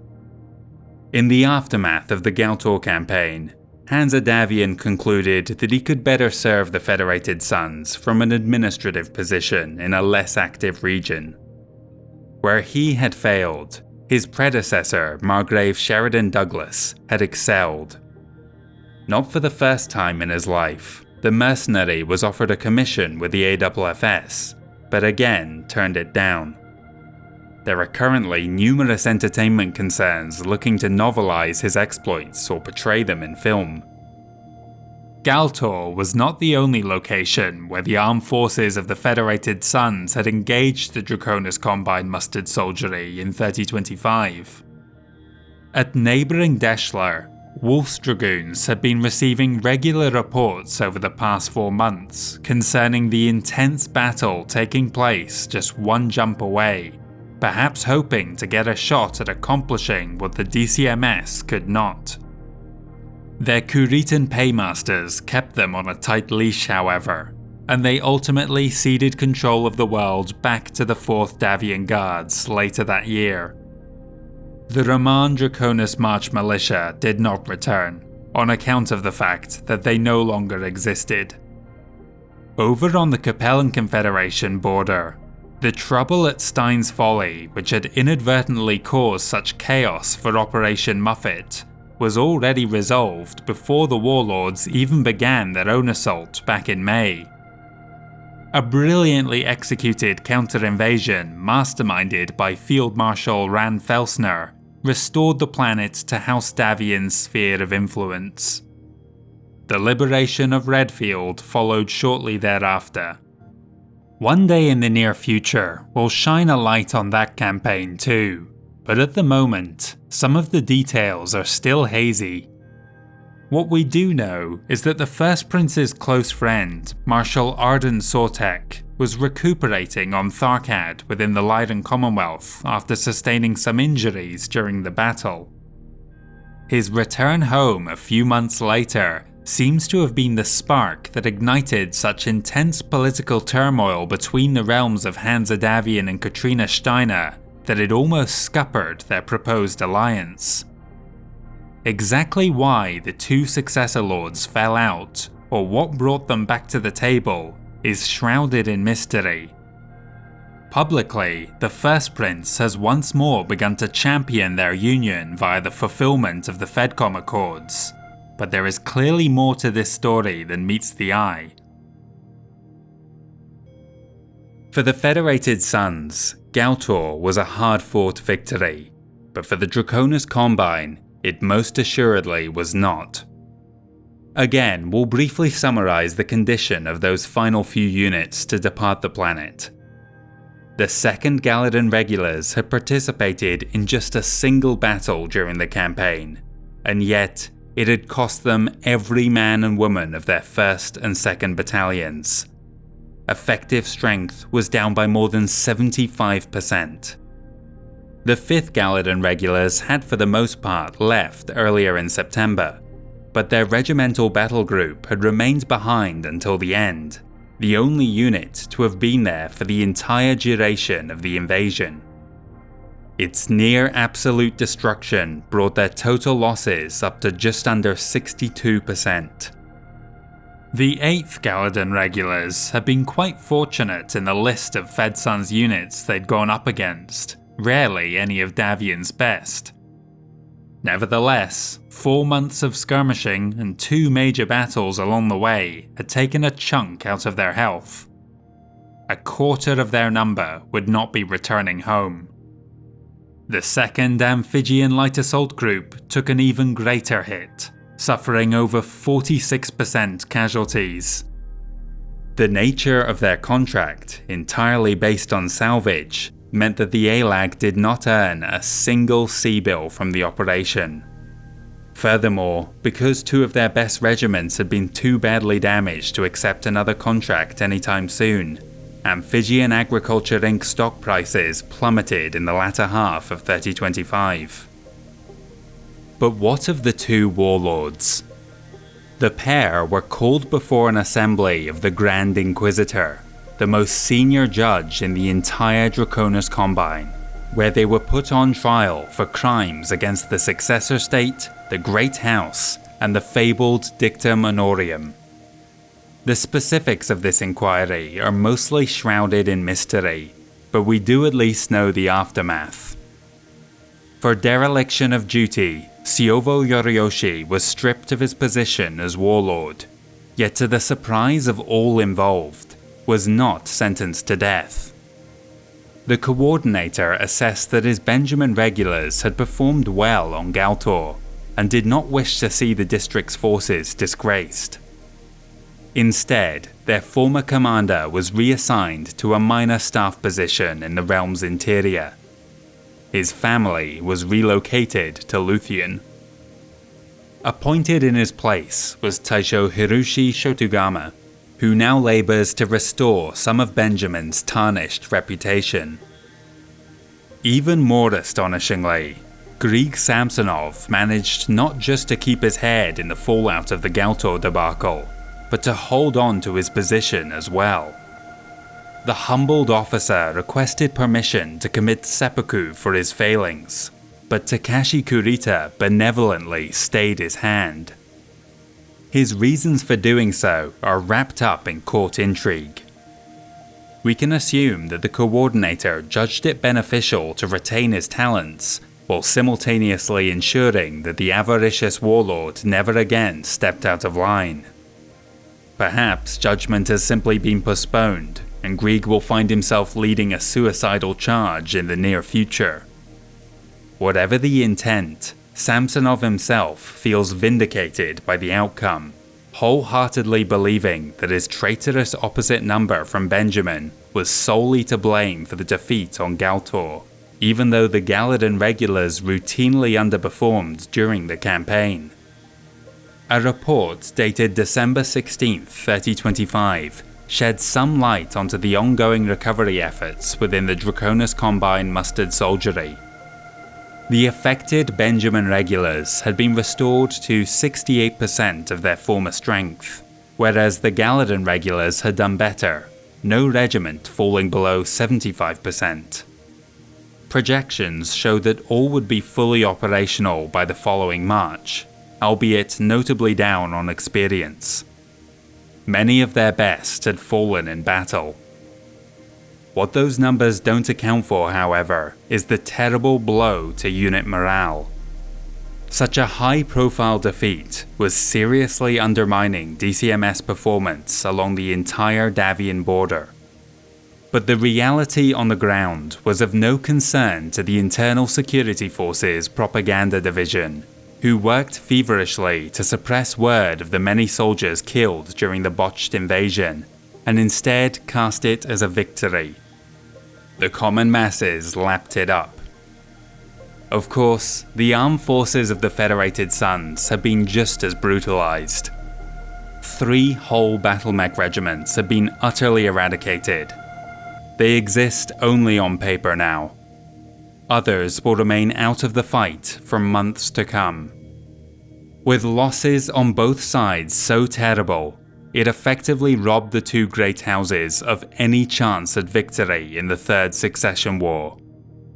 They had remained the most belligerent of all 5 states, but had at last succumbed to exhaustion. Perhaps more significantly, the armistice agreed to on Galtor, even though it was ultimately futile, paved the way for a more wide-ranging ceasefire. In the months that followed the conclusion of the Galtor campaign, activity along the Draconis Combine Federated Sons front declined until both sides unofficially stood down their respective militaries. Though watchful eyes kept vigil, always anticipating treachery, it was perhaps the quietest the border had been since the brief pause after the conclusion of the Second Succession War. The uneasy calm had already spread to every other frontier across the Inner Sphere. 2 months later, ComStar called time. In an official bulletin released in November 3025, more than 159 years after the first shot was fired in 2866, the neutral Terrans declared that the Third Succession War was finally over.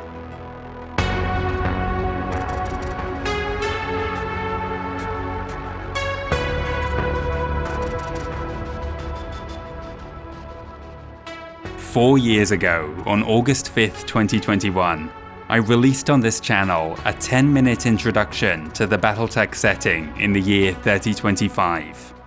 I concluded that video by saying that the Inner Sphere was about to enter into the largest battle of the Succession Wars, on Galtor.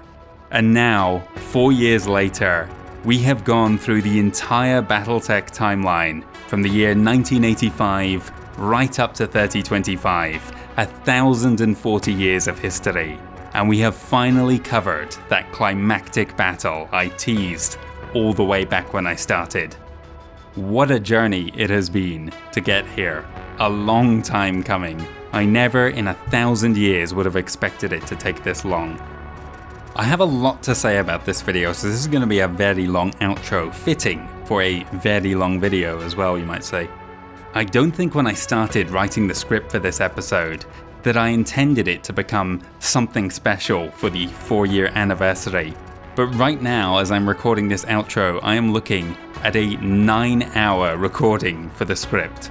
And if my math holds, that means that this video has ended up being close to 3 hours in length. That'll make it, by far, the longest video I've done in the BattleTech Lore History series. And quite possibly, it will end up being the longest one I ever do. Previously, that record was held by the Battle for Terra, something which was an absolute nightmare to put together. And yet, this one by comparison has been an absolute breeze and a joy to do. After such a long stagnant period early this year, somehow I've carried the momentum forwards from the last premiere straight into this episode 11. I've been hyping it up quite a bit, all the while not entirely sure whether or not this holds the accolade for the largest battle of the Succession Wars. Now that I have mapped out the entire thing, I can say categorically, yes it is. There's no other battle where there are 19 mech regiments participating in it. Yes, they're not all there at once, in which case you'd have to look to the Battle of New Aragon in 3008, which I think has 18 mech regiments. You'd think, with how far technology had regressed, the record would be held by something early in the First Succession War, but although there were much larger, wider-ranging campaigns involving more units in total, there's no single battle to which this number of forces is committed, at least not battle mech forces. Now you may have noticed I'm always qualifying what I'm saying. It's the largest battle mech engagement because there are some involving conventional forces. When you tally up their numbers, it does surpass the, 22 I think is the total number of units, or at least the equivalent of 22 regiments. I think there's a greater number of smaller battalion-sized units involved. But yeah, definitely in the First and Second Succession War, there were some where there was 20, 30 odd conventional regiments all going along for one side. So in that sense, yeah, that still has the record. And of course, Battle for Terra had, 100 divisions or so. If you're curious, SUCKit, we do actually have very precise numbers for the number of mechs involved there. I'm doing this from memory, but I want to say the clans had, I think, 5,000 mechs and 10,000 elementals. And ComStar, I think, had somewhere in the region of 6,000 mechs. And then a whole bunch of infantry and conventional forces as well. But then, of course, there's the matter of deciding what constitutes a single battle. Is the Battle for Terra one, or is it a 3-year-long campaign with lots of component parts and long weeks and months of pauses between engagements? Is SUCKit one battle? Is it 7 battles? Is it multiple, divide it down however far you want to go there? So it's difficult to declare an outright winner in that regard. Anyway, returning to the topic of Galtor itself, planning out a ground campaign like this isn't something I've done since the fall of the Star League, and it's something that I was glad to return to. I've said several times in the past that what it was that inspired me to make this series was reading the 4th Succession War atlases. In those, you have maps and various unit listings, and the maps are annotated with the disposition of the different forces involved, and you've got arrows pointing in the directions in which they traveled, different areas where the battles took place. When I get to the 4th Succession War now, Jesus, we are actually getting close to it after this much time, I want to bring those maps to life. That was, like I said, the original inspiration for making the BattleTech Lore History series. And so, in many respects, Galtor was a trial run for that. It was getting my eye in now, getting some practice ahead of what would be an entire war of ground campaigns. Now, no individual one of those is going to come anywhere close to Galtor. I couldn't imagine even some of the largest engagements in that coming even, 15-20 minutes, let alone 3 hours. But collectively, it'll probably end up having a similar runtime in total, at least the element of the Fourth Succession War that focuses on those ground campaigns. At various points throughout this video, I've talked about Hansa Davion and his apparent disinterest in the Galtor campaign. Now I'm sure there'll be many comments talking about that. You either know or you don't know. If you don't, you'll probably be criticizing him for his poor leadership. And if you do know the true story, you'll either be alluding to what was really going on behind the scenes, or you'll be criticizing me for misleading everyone, because obviously there is a very major event going on in the Federated Suns, not just at Galtor, but at New Avalon and at Stein's Folly and Argyle as well. Now, I've talked about this in the outro to the last couple chapters. I'm saving Operation Doppelganger for the intro to the Fourth Succession War, the start of the next series. Yes, it does take place in the final year of the Third, but it is much more important in understanding why the next conflict happens the way that it does. I would love to hear what you thought of this episode. It's very different from the kind of high-level political overview that I typically give, in which I sum up a battle in a single sentence. How does it feel to have something more nitty-gritty, boots-on-the-ground kind of perspective? Obviously, doing this every time is 100% out of the question. I mean, if I were to even try, we'd still be back during the Reunification War, or more likely, I never would have even started, because it's just an absurd amount of work to try and cover it in this fashion. I'd also love to hear your opinions on the characters involved. What do you think of Sheridan Douglas, Mary Tolman, Andrew Cunningham, Grieg Samsonov, of course, and Siovo Yoriyoshi? Obviously, I've been painting Samsonov in a very negative light throughout this video.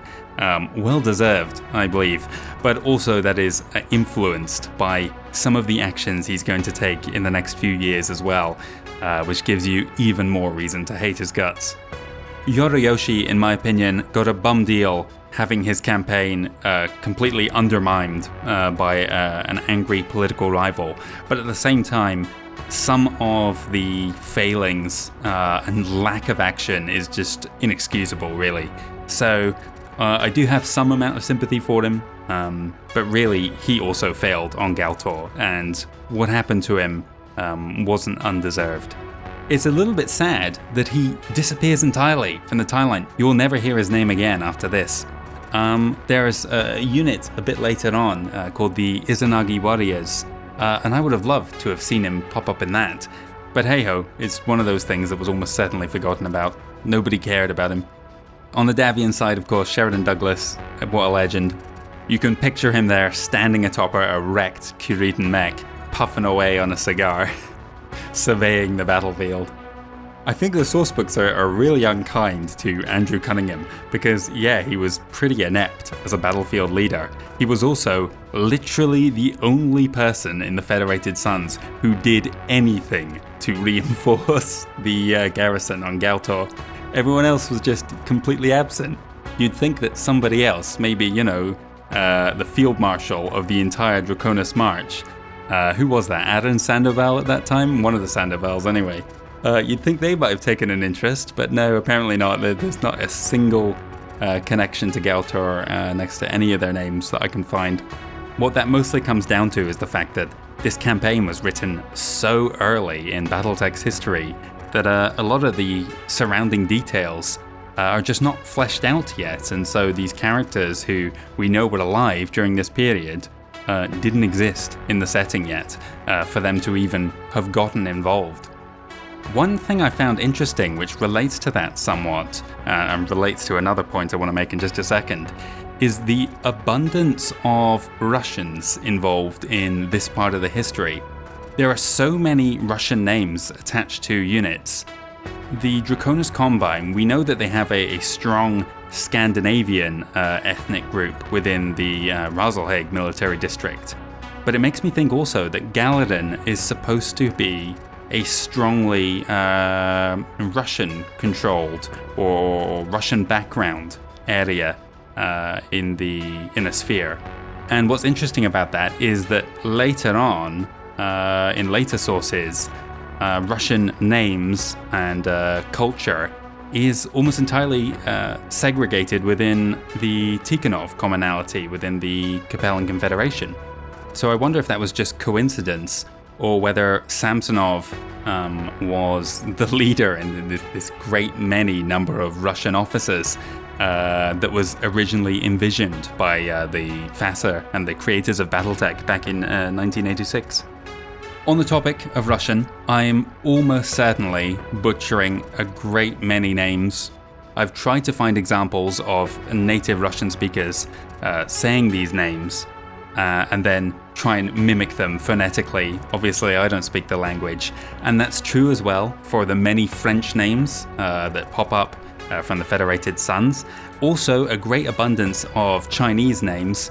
I'm gonna apologize now for the horrendous pronunciation of, in fact, I can insert it now in the outro, 中华人民共和国.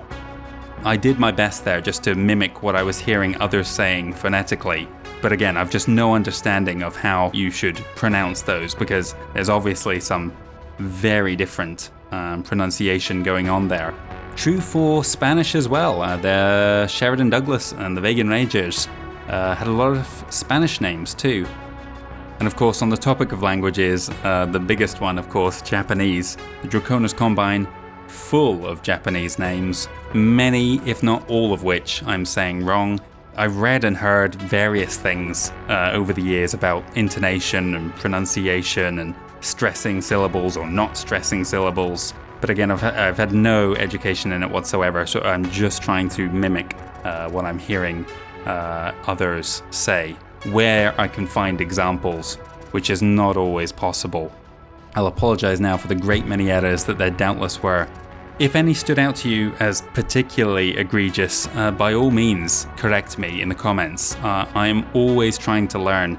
Honestly, I find it a huge turn-off on YouTube videos when I'm watching something and somebody mispronounces a fairly common, or what I perceive as a fairly common name, because it just suggests to me that they've done no research whatsoever. Hypocritical, you might say, because of how many times I also mess up. But I promise you, I am actively trying to get them right wherever I can. One final note I want to make in this outro is on the maps. I have finally made a updated 3025 map.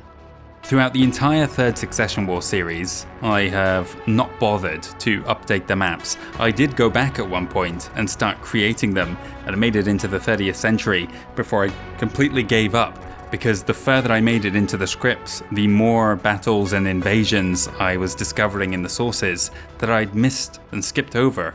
And so I'm going to have to go back and add them before I do the compilation video, but of course that means I'm going to have to redo the maps as well. So what my actual plan is to work backwards from the end when it comes time to make the compilation video. The reason being is because the last 35 years, from about 2990 up to 3025, we have so much information, exhaustive information on the battles that are taking place, that we can very confidently say that we have a near complete picture of how the Inner Sphere changed during that time period, whereas the 120 years that precede that is much more, spotty or history. And so I think working from the end backwards is going to have more accuracy. Wrapping up this outro, let's talk about what my plans are for August. There's one more chapter in the Third Succession War series that will conclude the entire conflict, and we'll be looking at the stats, the numbers, for the last 159 years of the Third Succession War, but also the last, 240 something, going right the way back to the fall of the Star League. How did the various successor states fare during that time period, during those 2 centuries of utter carnage? With so many dead worlds, it's easy to say that they're all losers, but who lost worst? and hopefully it will not be too much longer before we wrap this up for good. I'm kind of dreading it, because then it means I've got to go back through the entire thing and merge it all together, add all the bits I missed, and create a compilation video which we can now conclusively say is going to be the longest by far of the BattleTech Lore History series. I mean, I can't do the maths in my head, but I can tell you that the total scripts have now passed 100,000 words for the Third Succession War. Starlink Civil War, I think, was 75,000 words. So goodness, we're over 10 hours, or we will be anyway when the compilation comes out. And so we come to the very end of this horrendously long outro. Thank you very much for watching, everybody. I really appreciate all your support and kind words, especially when I was in the dumps a month ago. It wasn't so much that I was feeling sad, just immensely frustrated with myself for not putting in anywhere near as much effort as I had been last year. If you did enjoy the video today, please leave me a comment below. Let me know what you thought of it. I love reading all the messages, and I try to respond to as many of them as I can. You can help support the channel by giving these videos likes and sharing them around with other people who might be interested in getting into the lore of BattleTech. I have now covered pretty much the first 1,000 years of prehistory. Obviously, once the Third Succession was concluded, we are going to jump forwards into the future and tell the story of what came after. If you want to see more videos like this one, you can subscribe to the channel. I have plenty more on the way. If you want to support me further, there is a Patreon linked in the description below. I try to give updates on the upcoming videos there. You'll get early access to them as well when they are first complete, so you don't need to wait for the premiere. But now we've covered all that, the only thing left to say is thank you very much for watching. A special thank you to anyone during the night of the premiere who's sat through this entire 3 hours along with me. I really enjoy getting to have that direct interaction with you guys during the premieres, and I hope I will see you again soon for another video.